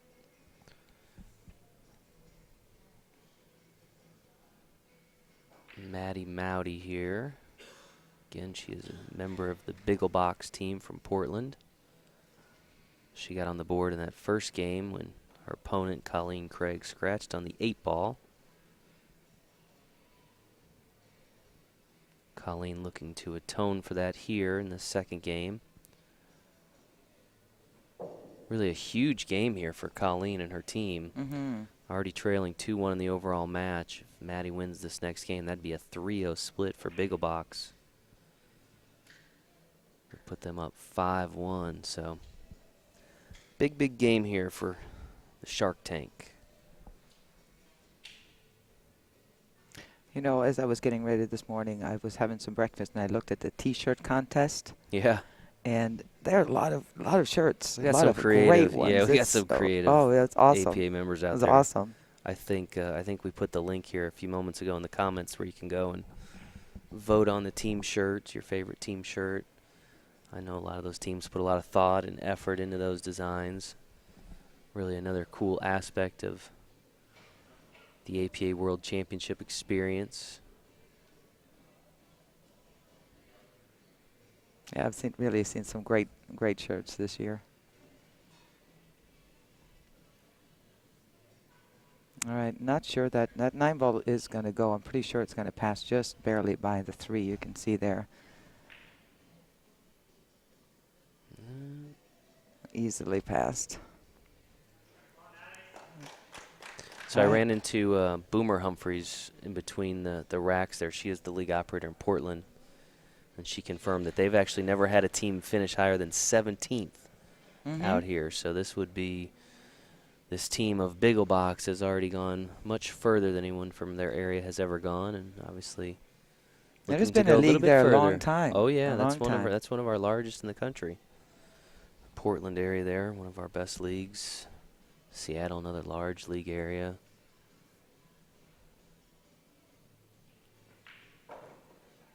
Maddie pockets the 3 in the corner. Kind of tied up the 4 ball while doing so, but we'll deal with that later. Right now she's got a shot at the 5. And they are competing for $25,000 here. The winner will take home $25,000. The runner-up going to take home $15,000. You can kind of see the breakdown of how the prize money has been throughout this particular event. We mentioned that both the teams that tied for 3rd place each took home $7,500 earlier today. Well, she's elected to shoot a difficult shot here. Pockets the 1 there. And tough to get position. She did touch the 8 ball, so now the ruling is that the 2 of them discuss. She's asking Colleen to see there. Yeah, she moved it back where both players agreed that that's where it was. There's no foul there. Cue ball foul only.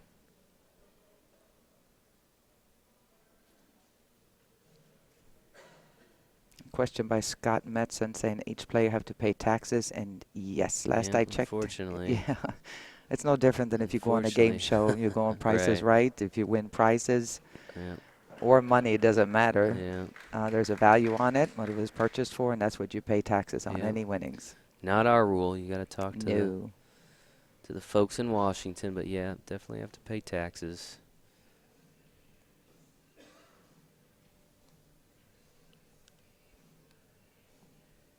We got Maddie back at the table here, see what she can do. 7 ball obviously goes clearly. Her biggest problem is she's going to get this 5 out of the way. Then, as you can see, the 4 and 2 are tied up.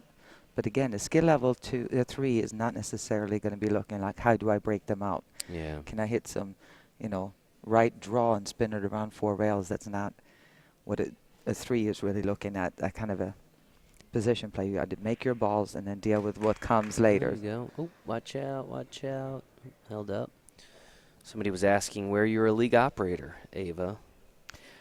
In Coastal Carolina APA, Northern South Carolina and Southern North Carolina on the coast. Myrtle Beach.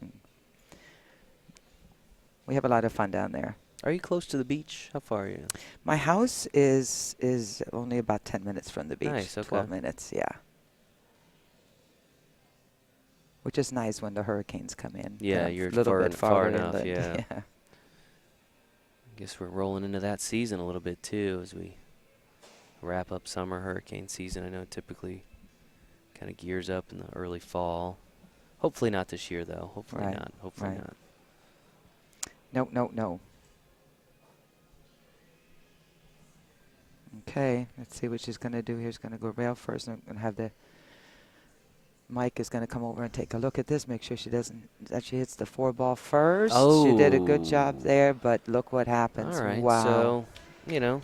Well, that was maybe, kind of a yeah, payback, wasn't it? Yeah, That's kind of how so the last game, the last rack ended. We saw Colleen for Sharktank. She scratched on the 8-ball. Now Maddie Mowdy has pocketed the 8 out of turn, and we are now tied 1-1. That was appropriate, I think. Yeah, I think so too, and it's significant, very significant for Colleen and her teammates because, as we mentioned, had Maddie shut out her opponent there, it would have been another 3 points, and it would have been a bit of a big hill to climb there, down 5-1. So at worst now we will see a 2-1 split in points. Both players now on the hill.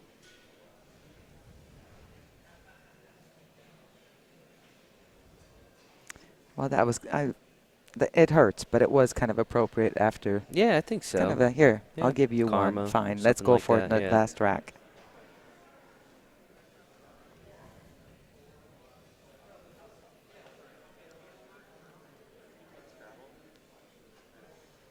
Now Maddie will prepare the rack. Colleen will have the break. I believe she'll have the break for the first time. We saw Maddie had both breaks, right? Mm-hmm. Yeah, so Colleen with her first opportunity to break in this match in what will be the deciding game for the second match. You never know. There's always drama here. I remember one of our skill level 3s. This was quite a few years ago. Jen Bodel, who, by the way, got married out here a couple of days ago, and Andy. She was playing. They were playing in the finals. She had never had or come close to having an 8 on the break. And it was hill for the ladies team to go out to Las Vegas, and she got an 8 on the break. Wow. And she didn't even realize it happened. No Everybody better started timing. screaming, and she looked around and went, "What are you even talking about?" But that was pretty exciting. Yeah, so you never know. We'll see. I've seen at least one 8 on the break in the championship final this week, and as well as a 9 on the snap. We saw both of those in the team captain championship. I don't know if we've seen any others though, at least in the final rounds. No, that was a good break. Good break, but it's dry. Should bring Maddie back to the table here. Looking to rebound after pocketing the 8-ball out of turn in that last game.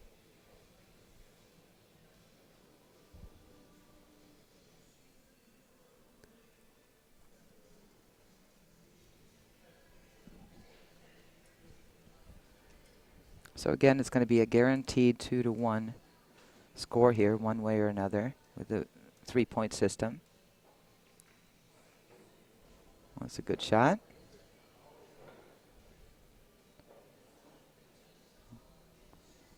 Man, you got to love the 3-point scoring system. I mean, you talk about extending the matches, making them closer. Well, the biggest thing, I think, is that even if you lose a match, you have a chance, just like to contribute, just like we do in 9-ball. Mm-hmm. You may lose, but you picked up overall points for your team, so every rack potentially becomes very valuable, not just the final score. Yep.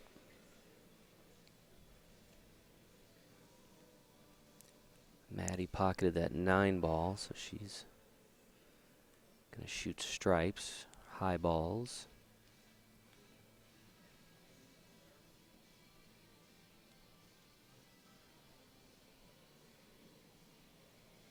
It was kind of fun. Dr. Q did his show here in this room before the finals started, and he is the Energizer bunny. He does make me laugh with his comments, and he runs around, and he hasn't slowed down in the 25 years I've watched him. I don't have more energy. Yeah, he is something else. Of course, was inducted late last year into the Billiard Hall of Fame,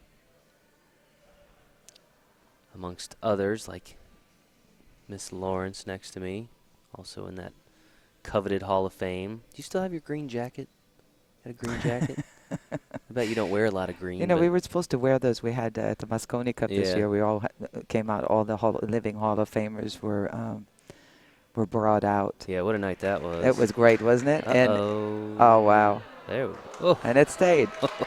And they said, "Bring your green jacket," and I said, "My green jacket." And I looked for it everywhere, and then I decided, you know what, let the dudes do the green jacket. I noticed most of the ladies were in evening attire, dress attire, and of Of course, all the guys had the green jackets, but I kind of kidded Jeanette the same way, you know, because she's always wearing black. And it's like, are you going to wear green? Are you going to go with the green?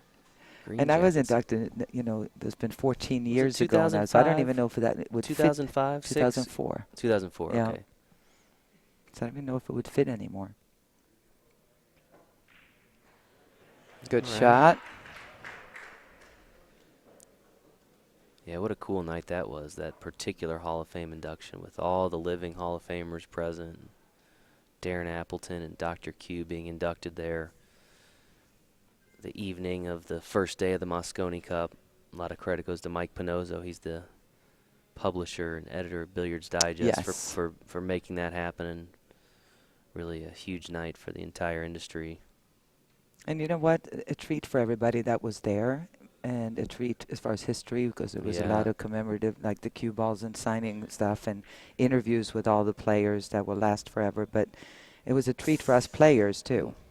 It was really a lot of fun. Well, I because saw a lot of you guys running around getting getting autographs from each other and, you know, it's kind of getting back together.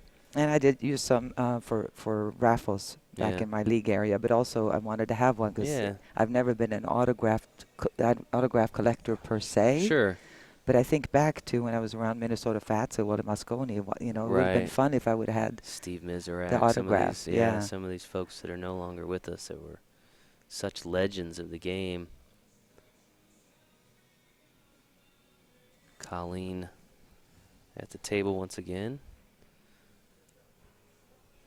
And I think she just barely grazed that rail with the cue ball. Of course, good defensive shot. Must make contact with the rail after contacting your object ball. So.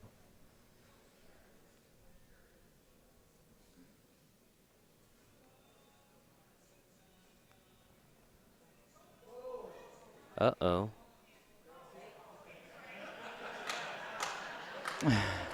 Okay. I guess she thought, I don't know what she had a no, kind of she was giving ball in hand to her opponent. So oh, okay. I think all right. People thought she accidentally kind of had a brain fart there and kind of picked up the cue ball, but no, she said, I don't know how to hit this. She's giving ball in hand to her opponent, which is actually a defensive shot. Stunned room there momentarily, though, because obviously that would have been a ball in hand foul, but really no difference now. We actually had one of our teams do that. That was pretty dramatic. They were in the sudden death in the final game to see who was going to go, and the player made a ball, had ball in hand, made a shot. Coach comes over and is talking to him, and picks up the cue ball thinking that the player had ball in hand. Yeah. And so obviously a foul, and it didn't turn out to have anything to do with the outcome of the match, but that was pretty dramatic. Kind of an interesting question. Somebody was asking who the top player at the APA corporate office in St. Louis is. That's a good question. Of course, I got to give a shout out to my main man, Kevin Hinkebine. He's my team captain. Captain Kevin. He's led us to a couple of championships. I know Ryan Panhorst and Dan New, both higher rated players. Mike Sherman. So we've got a few 6s, 7s in the office. Most of us are 2s and 3s, but we've got a few of them there. That sounds like the perfect APA team to me. We do play a each year we basically play an in-house, office division where we play against each other, and we do 3-man teams and play for much longer than a normal session. We basically play in the fall and spring, and then when the events start in April and August, we stop in the summer because there's just too much going on. But too much work for you guys then. But it's fun. We have fun with it. Obviously, we can't qualify for Vegas or anything, but we do trophies for the teams that win. And that's fun. Yep. So like we always talk about, you spend the cash. The trophies are forever. Yeah, absolutely. Bragging rights around the office. Oh, that's the for biggest part. Better part of a year is nice.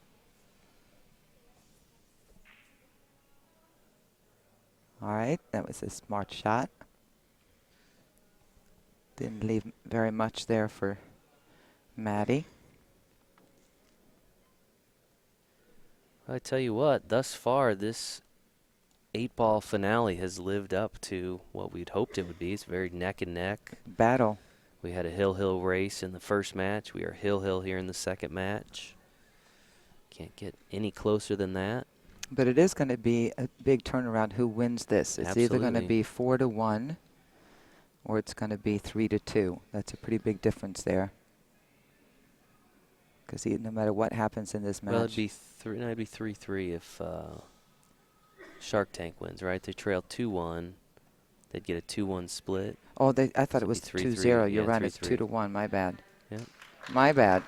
So we will either be 4-1 or 3-3 at the conclusion of this game. Well, that's right.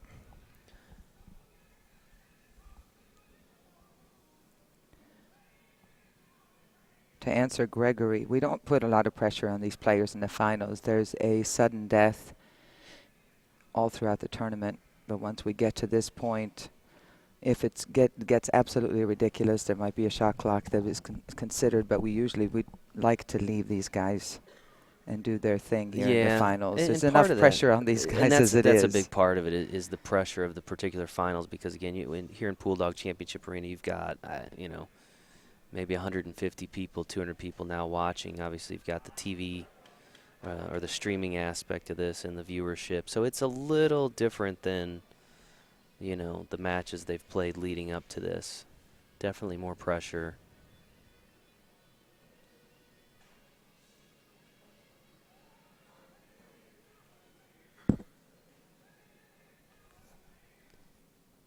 Colleen really looking at, I guess, that 2-ball there.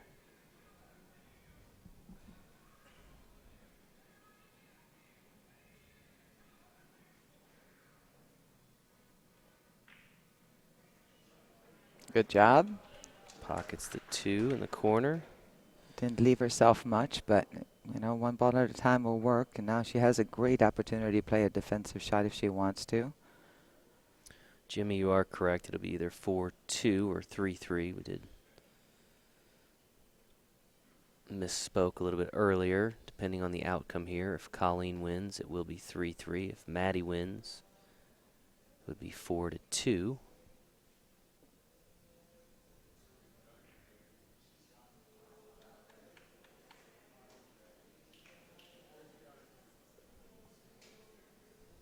It's good to know that our viewers are listening to us, though. Man, they are hanging on every word. We don't have to worry about it. If we say something wrong, somebody's going to fix it. Exactly. Quite an engaged audience. Looks like we're over 1,000 live viewers. Very cool. And if you're just tuning in, you are seeing final round coverage of the APA 8-Ball World Championship here from Pool Dog Championship Arena in Las Vegas, where we've been for the last 10 days. The 6th and final championship to be decided here. $25,000 on the line. This particular match, a race to 2. We are tied 1-1.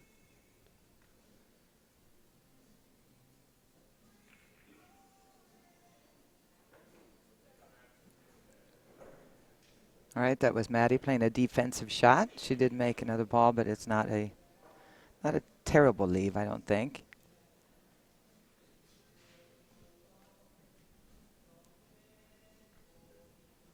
I can't get over all the Maddie fans on the comments. She's got a huge fan club.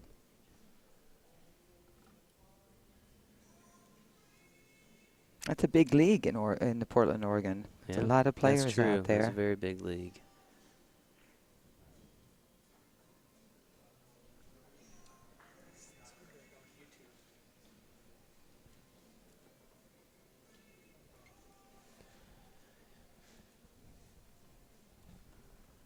Brings Maddie back to the table.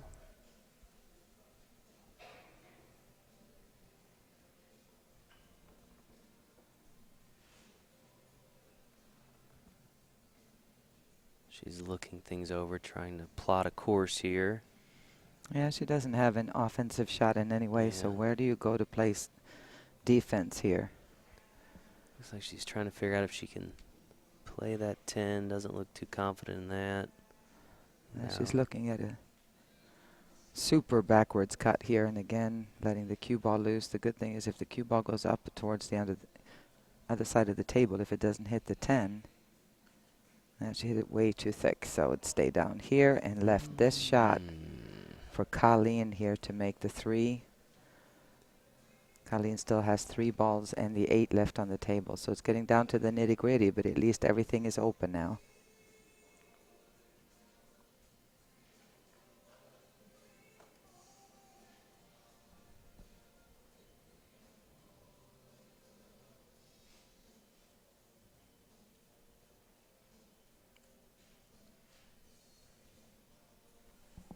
Just wants to hit this with a little speed so she doesn't, so it comes off the rail. She did. But she left herself kind of not the best of situations here. Going to make this into the left corner pocket. The cue ball is going to go away from the 6. And you don't want to hit this with center ball because chances are good that the cue ball is going to fly straight into the side pocket. So you want to follow this shot and have the cue ball go down to the side and end cushion and come back out for the 6. Do not put low on this. Oh, almost. Didn't quite get the 4 to drop there. Let's open things up a little bit more here on the table. Maddie.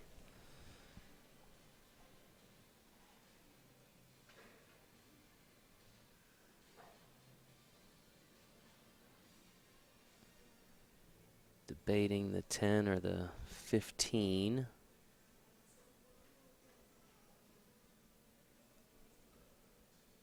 And that's one of the things that I try to tell the players too that come from our area or anybody that I'm talking to is play within your skill level. Yeah. If you're skill level 3, you're not going to come out here and play like a 6 and all of a sudden make everything. You're going to make occasional great shots like that, but are you going to all of a sudden run out and start playing a game that's not yours?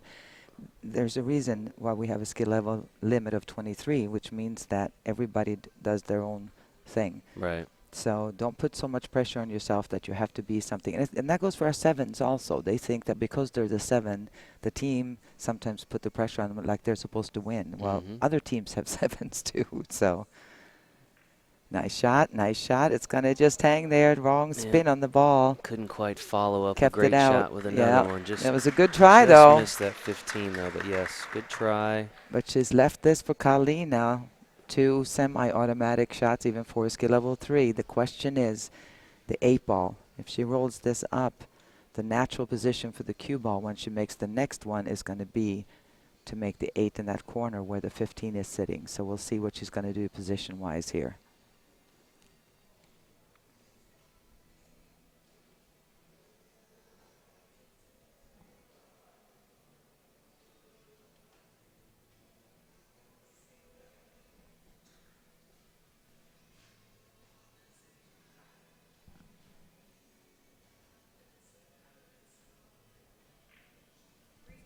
So far, so good. 6 in the side there.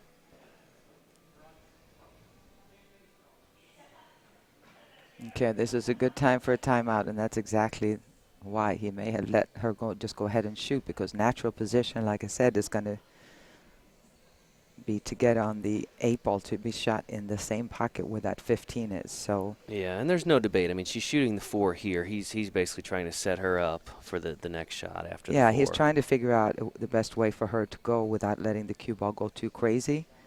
So in a perfect world here, I would think that it's going to tell her to play, if she can play with English at all, which is very few 3s can handle English even in the easiest situations, but stay it firm enough for it to go kind of naturally to end rail, side rail, and then back out again to play the 8 in any of the other 5 pockets, really. You just want to come down.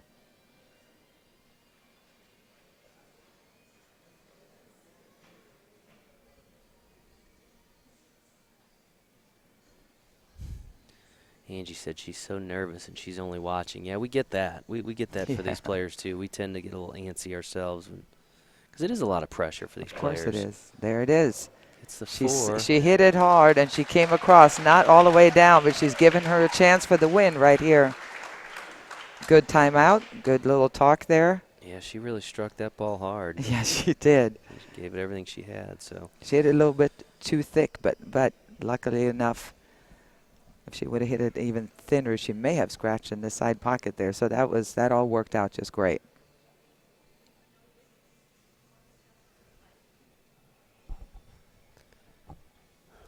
Big shot here, though. Big shot. Could tie this match up. She sinks this 8-ball.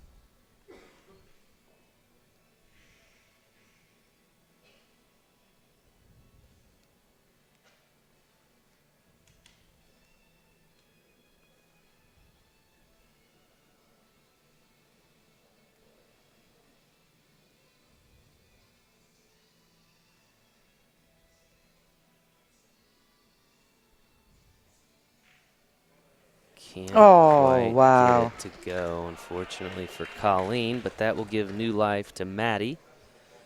And of Now course, she will have an there opportunity. should be more continued drama in this match, Oh, shouldn't yeah, there? yeah. The way it's been going so far. It's a dead even match here between these two. They both played well, but they Yeah. both gave the other Tough, one it's tough. an early 8. So now Yeah. we're going to see here Yeah. if Maddie can make this and keep that cue ball out of a pocket. Yeah, Maddie getting a coach here from Steve Lingelbach, co-captain of the Biggelbach's team. And we'll see if she can finish it off or if Colleen will get another chance at that 8-ball.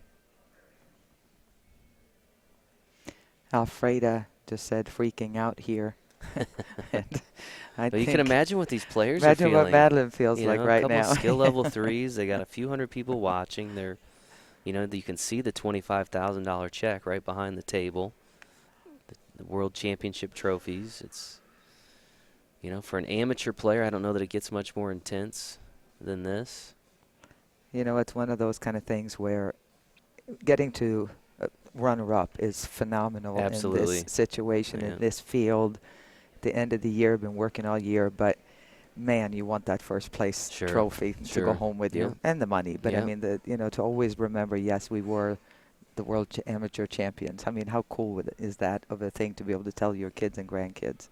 I think is Maddie lip syncing? I think she's lip syncing the music as she pockets Is it going to that get ball. back out for a shot? Yes, it is. Good. Another good timeout and well executed shot. Interesting to see her so calm and just kind of lip syncing to the music here in the room. And one thing all coaches should do is work with their skill level 2s and 3s and, you know, really talk about what medium speed, soft speed, and hard means, and really so you can connect. So when you say hit it medium, the skill level 3 knows, okay, I'm going to hit it here, I'm going to hit it medium, and that's really a huge difference between a good coach and not so good. And this was well coached. big shot here. And there you She go. got it. She got it. What a match. Pockets the 8-ball. Maddie Mowdy. What a match between these two. Puts her team up 4-2, folks. There's another hill race. Gonna have some happy folks on the stream. Lots of Maddie fans from Portland. So tough break there for Colleen Craig. She came up just short, but did, however, win that second game, which was vital, keeping her team in this match. So the Biggelbach now leading by a score of 4-2. Teams will put up players for the third match, and while they select their players, we're going to take a quick break. Hear a word from our sponsors at PoolDog.com. Tired of the same old when you're buying billiard supplies? Come shop with the big dogs at PoolDog.com. You want pool cues? We've got over 700. Balls, cases, accessories, no problem. Want help with your game? How does hundreds of free training articles sound? Want to shop offline? We'll mail you a free catalog. Hit us up online, PoolDog.com, or call 866-843-3294.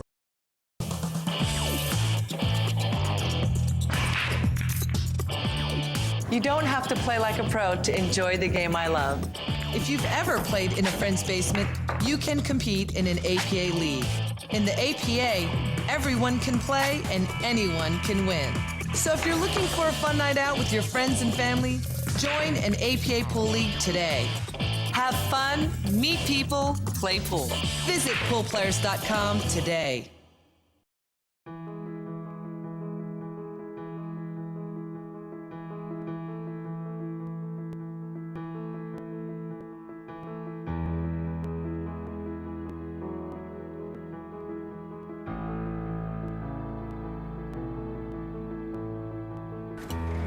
come from all walks of life. Different backgrounds. Different abilities. We all have different reasons for doing what we do. But we're all one. One love. One passion, one big family.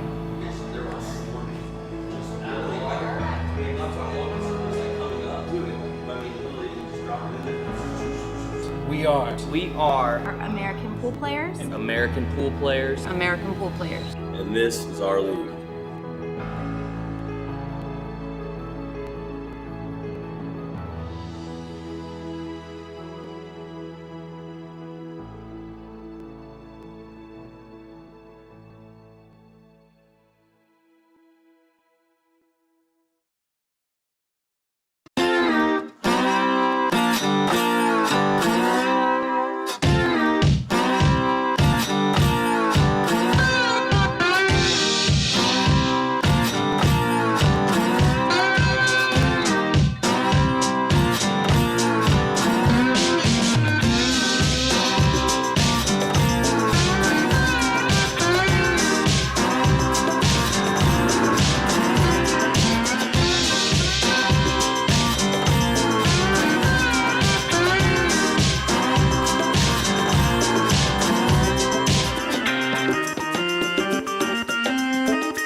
Welcome back to Pool Dog Championship Arena for continuing coverage of the APA 8-Ball World Championship.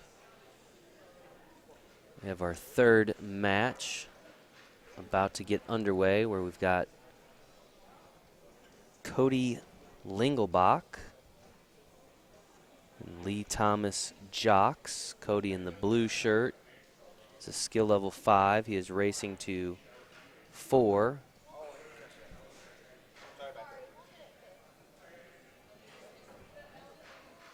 Lee Thomas, skill level 6, racing to 5. That was an exciting match, the last one. I thought that was fun. You could hear the whole room kind of in the background. I mean, the early 8, scratch on the 8, early 8, and then a battle all the way down to the finish there in the last rack. So those of you who missed it, you could always go back and watch it, but I'm sorry you missed it because that was exciting. 2 threes battling it out. And again, this is Cody with the break.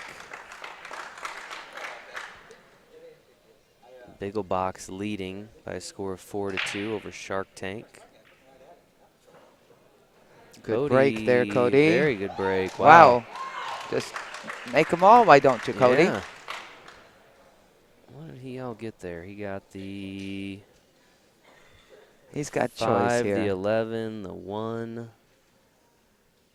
He made 1 stripe and 2 solids, I believe. 3 solids, 2 solids. 2 solids, 1 stripe. Is that right? And the one to look at here is where the 3 ball is. The 8 ball could be made into the corner pocket. So I think I would prefer the... Must have made 2 stripes. He's got 5 stripes left on the table. So he made a lot of balls. Yeah. Let's put it that way. Pockets of 14 in the corner, so he is going to take the high balls. He's taking the stripes. Pocket, ooh. Got down real quick there. Yeah, he got down on that really quickly. He was trying to do what he did, which was break up the 3 and 8. But unfortunately, he broke it up for Lee there. So we get a chance to see Lee Thomas Jocks. Lee is the brother of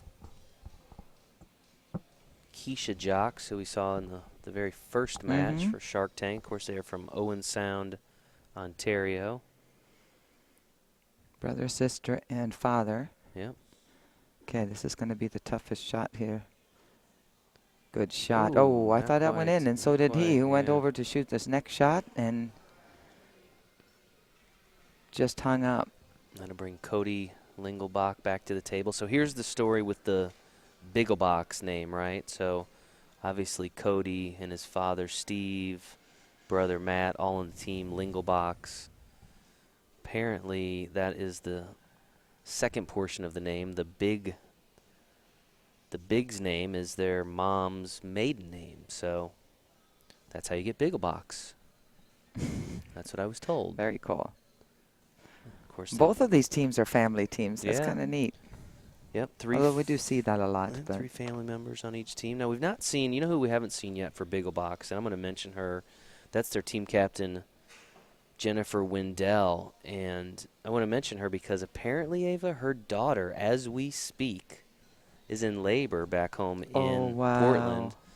About to give birth, so it sounds like Jennifer will be a grandparent. that's impressive. I don't know if I could have done that, but that's so it'll be interesting that's to see a if team we, player if we, for if we you right see there. her. Yeah, it looks like she's only played a couple of matches out here, so I'm not sure if we'll see her today or not, but such a big thing going on in her life, yet she's here with her teammates as the captain, guiding them to the finals. So we wish her and her daughter well, and hopefully by the end of the day she'll have a grandchild. And maybe a world championship as well. So that wouldn't hurt. No.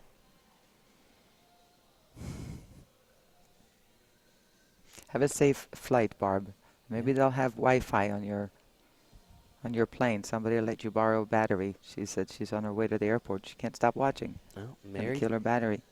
Our old friend Mary Dixon tuning in. Hi, One of the Mary. you remember Mary? Was Yeah, one of course. The very first APA League operators. Roy, no offense taken. Ava is the best. I'm aware of it. She's aware of it. Everybody listening online is aware of it. As long as you keep doing what you know what you're told, Jason. Yes, yes, you're that's good the way. too. You're right up there. It's your job.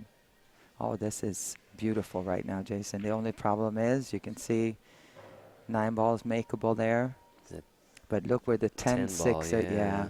So but the only thing you can do here is make this 9, draw it out just a little bit, and then give himself an angle.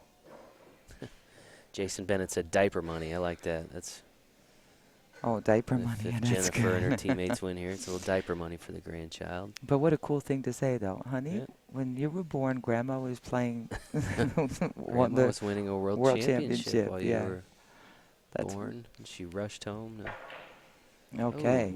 He was trying to kind of both with the ball and the cue ball. He had a two-way shot there, making that combination. I guess, because I'm not sure what else he was trying there or could try. These teams are playing on 3.5 by 7 foot valley tables. So the tables that we use throughout the tournament. Somebody had asked a question about that.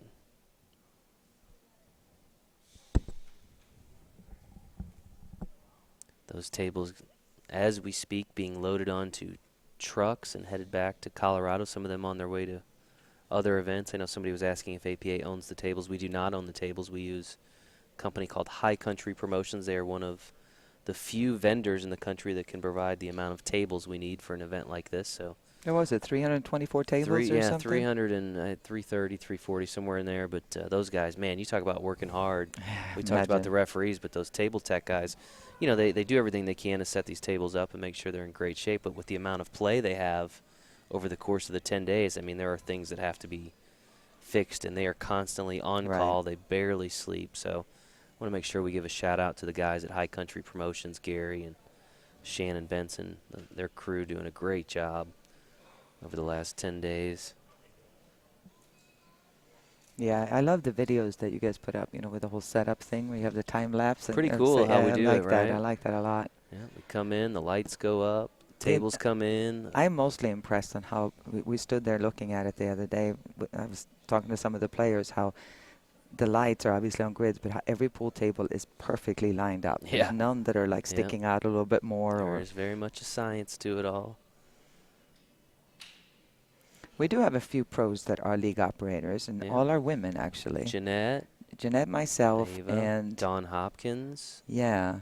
I took Liz over Ford 9 years was ago. one I think time a pro Dawn, player. yeah, She's- Dawn took over after that. Then Yeah. Liz Yeah. and Jeanette.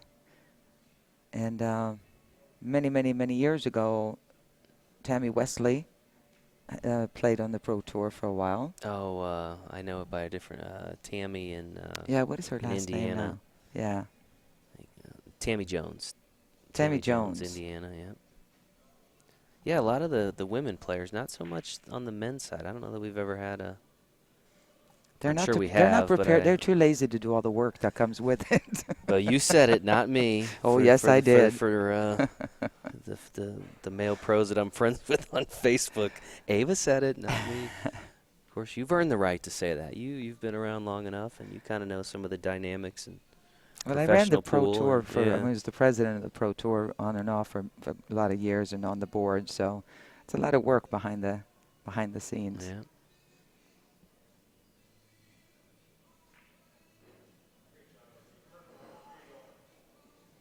Okay, here we go. Table solved. That 2-ball could create a little bit of a problem here, but not for him, considering he's got the solids here, so we'll see. Lee can pull this off here. Pockets the 4 in the top corner there. And somebody's asking about Allison Fisher. Is she still there? I don't know. I didn't see Allison out here this year.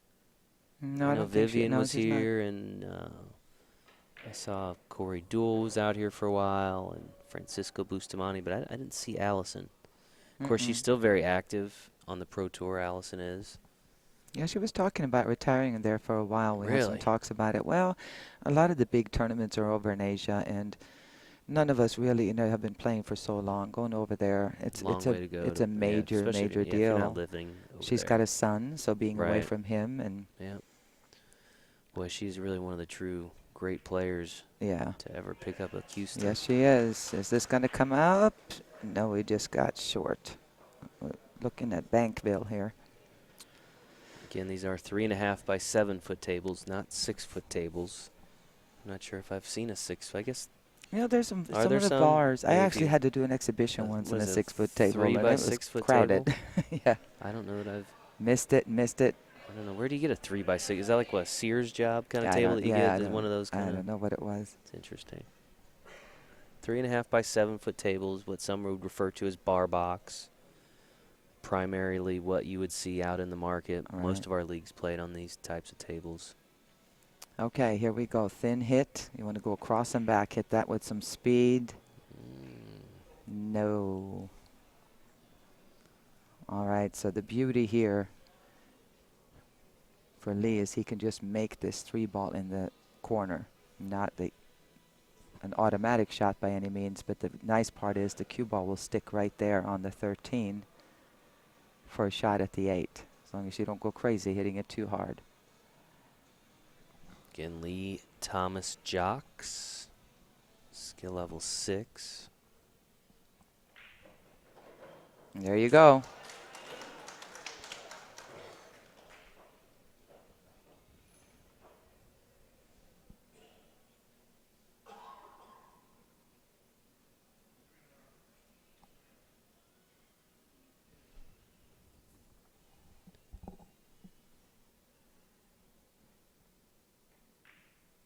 And Lee Thomas now on the board 1-0 after pocketing the 8 in the corner. He will have the break here. Cody will prepare the rack. Again, Lee needs 5 games. Cody needs 4. Cody's team, Biggelbach, leading the overall match by a score of 4-2. So Lee trying to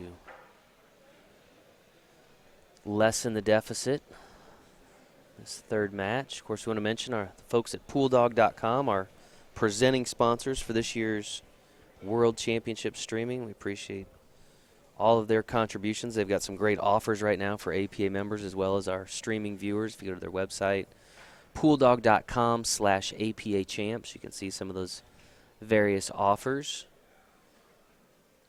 All of our final matches taking place here in Pool Dog Championship Arena. We've had our boy Frank here with us all week. Frank's got quite a fan club himself, doesn't he? Frank's a good-looking boy. Yeah, everybody wants pictures with Frank.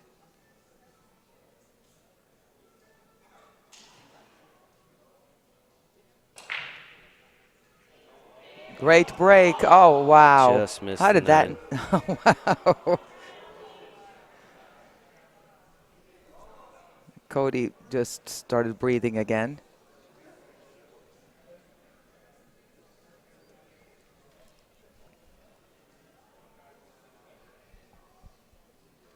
All right, Cody. I don't know Cody's playing style. You know, him playing really fast like that, that may just be his style. But if it's not, then he does need to calm a little bit, take a deep breath. He got down on a couple of shots. Just one thing, looking around the table, but you need to take your time a little bit when you're down on the shot. He was, yeah, this looks a lot better. The shots, the biggest mistakes he made was when he kind of rushed the shot once he was down on it. Right.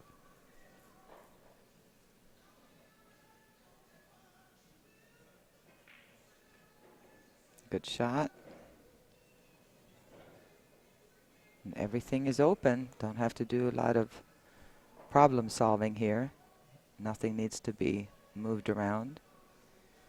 Somebody was asking why we use 7-foot tables, and yeah, space is definitely one of the considerations. I mean, you could not have 349-foot tables in the space that we have here. You have to do the whole and run the Las tournament. Vegas Convention Center. But some other logistics. I mean, the time that it takes to move 9-foot tables and set them up is much different. You know, there's not a vendor out there that has 340, 359-foot tables. I mean, they are a whole different element when you're talking about moving them around the country and setting them up. So, but I need to add one more reason too, and that is I would say 80 to 90% of our league is played on 7-foot tables, and the majority of those are the Valley tables. Uh-oh, look out. Are the Valley tables. So, I mean, that's a couple of... Yeah. Yep, most of our leagues are played on 7-foot tables, so... We do have an event, the U.S. Amateur Championship. The championship rounds of that, of course, played on 9-foot tables down at Strokers in Palm Harbor, Florida, where we'll be in early November. That's a fun event if you ever get a chance to go. I haven't been able to make it down there Really, some yet. of the upper echelon of players, a lot of the players that we'll see in like the 8-ball Classic or 9-ball shootout higher tiers. We have great sportsmanship. Yeah, you know, it's a little no, bit. It's a little bit that different environment than here for sure. You know, these guys are kind of on the cusp of that. You know, almost semi-pro is what I would call those guys. Of course, the winner moves on to the U.S. Open, with some interesting developments with that. Of course, the U.S. Open now an entity of Matchroom Sports. I'm sure you saw that news earlier this year. I think that's a great thing for pool. That should be exciting. Should be an exciting thing for our members as well if they're coming out next April. I know that event will take place, I think, the week before we get started. So theoretically, if you wanted to come out early and catch some of that, you could. I think that event will be at I think it's over at Mandalay Bay, where Matchroom stages a lot of their boxing events. So. And Pat Fleming with AccuStats Productions, he kind of took over what used to be the U.S. Open in Virginia. So that's still a big tournament. Most of the best players are going to be there, and the Hall of Fame induction is going to be there this year, where I have the honor to give the speech for Gerda Hofstetter. It used to be Hofstetter. It's not Gerda Gregerson's induction. Announced, Gerda and Kim Davenport was the other. Kim Davenport elected through the Veterans Committee. Do you know Kim Davenport? Very well, sure. California Kim. California, I've known him for many, many years. Yeah, I was told that at one time he was one of the top players. Had an eye injury of some kind or something kind of sidetracked his career. He did. Playing golf, I believe. If he got hit by a golf club, something like that. I can't remember. That could be wrong, but I'm pretty sure something like that. Be a special night for both of them. And yeah, like you mentioned, Pat Fleming picking up kind of where the U.S. Open was at one point in Virginia there. So great thing for the pro side. You get Matchroom. Of course, they are the producers of the Mosconi Cup and some of the other big TV events in Europe. So excited to have them involved in another professional pool tournament here in the United States. This is to Dina Hyatt Green. I would love for the Women's Pro Tour to come back to Chinook Winds. That was one of our absolute favorite, big-time favorite events, and we had it along the APA that was a regional championship. long-standing one. Yeah, and I think it was great. Fantastic event. We loved it, especially walking the beach every morning. It was just great. Can I say I love the particular WPBA event that was at the Hard Rock in Fort Lauderdale? You can say that. Yeah, I'd like to get back to that one. Can we? You can say that. Can you talk to your friend Vivian and see about maybe getting something going there again? What a great. Oh, of course, they did have an event there not that long ago. Last year, I think. Last year. She did an event down there, so that's a great facility too. Oh, look, my honey is watching us from home. Hi, Mitch. honey. Mitch is tuning in. Yeah. Mitch Lawrence. He's been watching quite a bit here on and off. All right, let's see here what he can do. This looks good. This was a nice run here. I'm a little nervous now, really now that Mitch is watching. I'm a little nervous. Pressure's on. What I say Okay, here. there we go. And 8-ball to go ahead 2-0.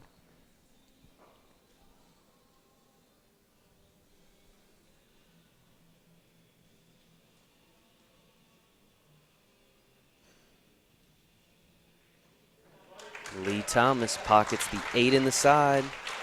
Now up 2-0 in this third match here at the 8-ball World Championship. Lee talking it over with Big Lee, or his dad Lee. As we talked about the family connections for both these teams. You see Cody Biggelbach talking to his father, Stephen, not Biggelbach, Lingelbach. I'm getting my box a little backwards. So, Cody Lingelbach, member of the Biggelbachs. I'm glad you're saying that. Say Not that me. 5 times fast. Cody preparing the rack in this third game. Lee Thomas will have the break.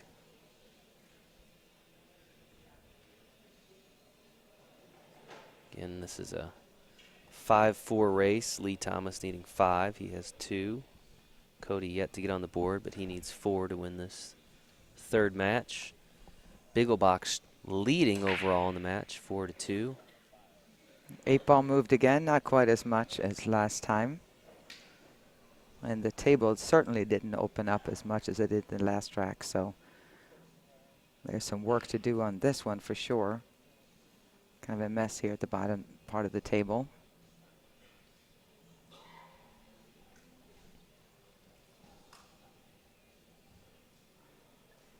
Looks like Lee Thomas has played 8 matches thus far at the World Championships. Cody with 9 matches under his belt thus far, so.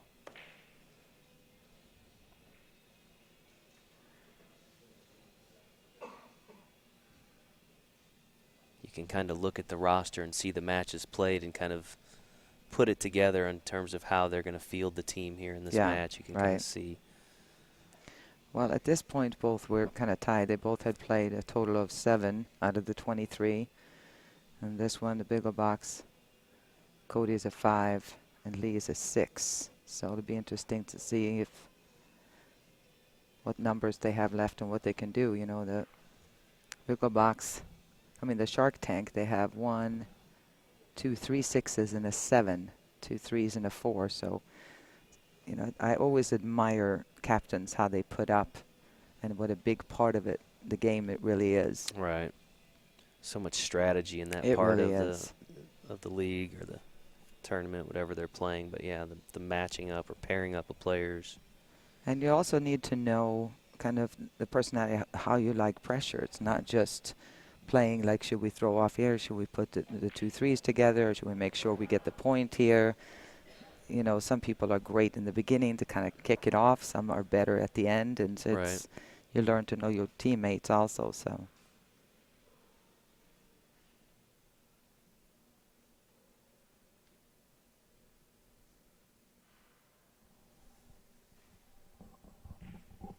I have to defend Karen Core here. I see some comments on there. If you knew how funny this woman really is, when you get to know her, Karen is shy. She is not hugely extroverted when it comes to that. But when you get to know her, she will make you laugh if you understand what she says. Because when she gets going with that Irish accent, but she's actually really great. Yeah. But just a very focused player. Really outstanding talent as well. I mean, Yeah. she's a Hall of Famer, right? Yeah, she was she inducted is. first year. I think she was Yeah. eligible. So there was a time where she was just dominating the women's tour. Yeah, she was. Her and Allison, man, there were a couple The years where it battles, was the two of I mean, them, the two for of them about where it was more seemed than like a every couple. event. Yeah. For a while there. We actually had an issue with trying to figure out what to do with our television events, where we tried having different color carpet, different style tables. Because people thought they were seeing the same match over and over. Because it was, finals, Allison, Karen, interesting. Allison, Karen. Yeah. So we actually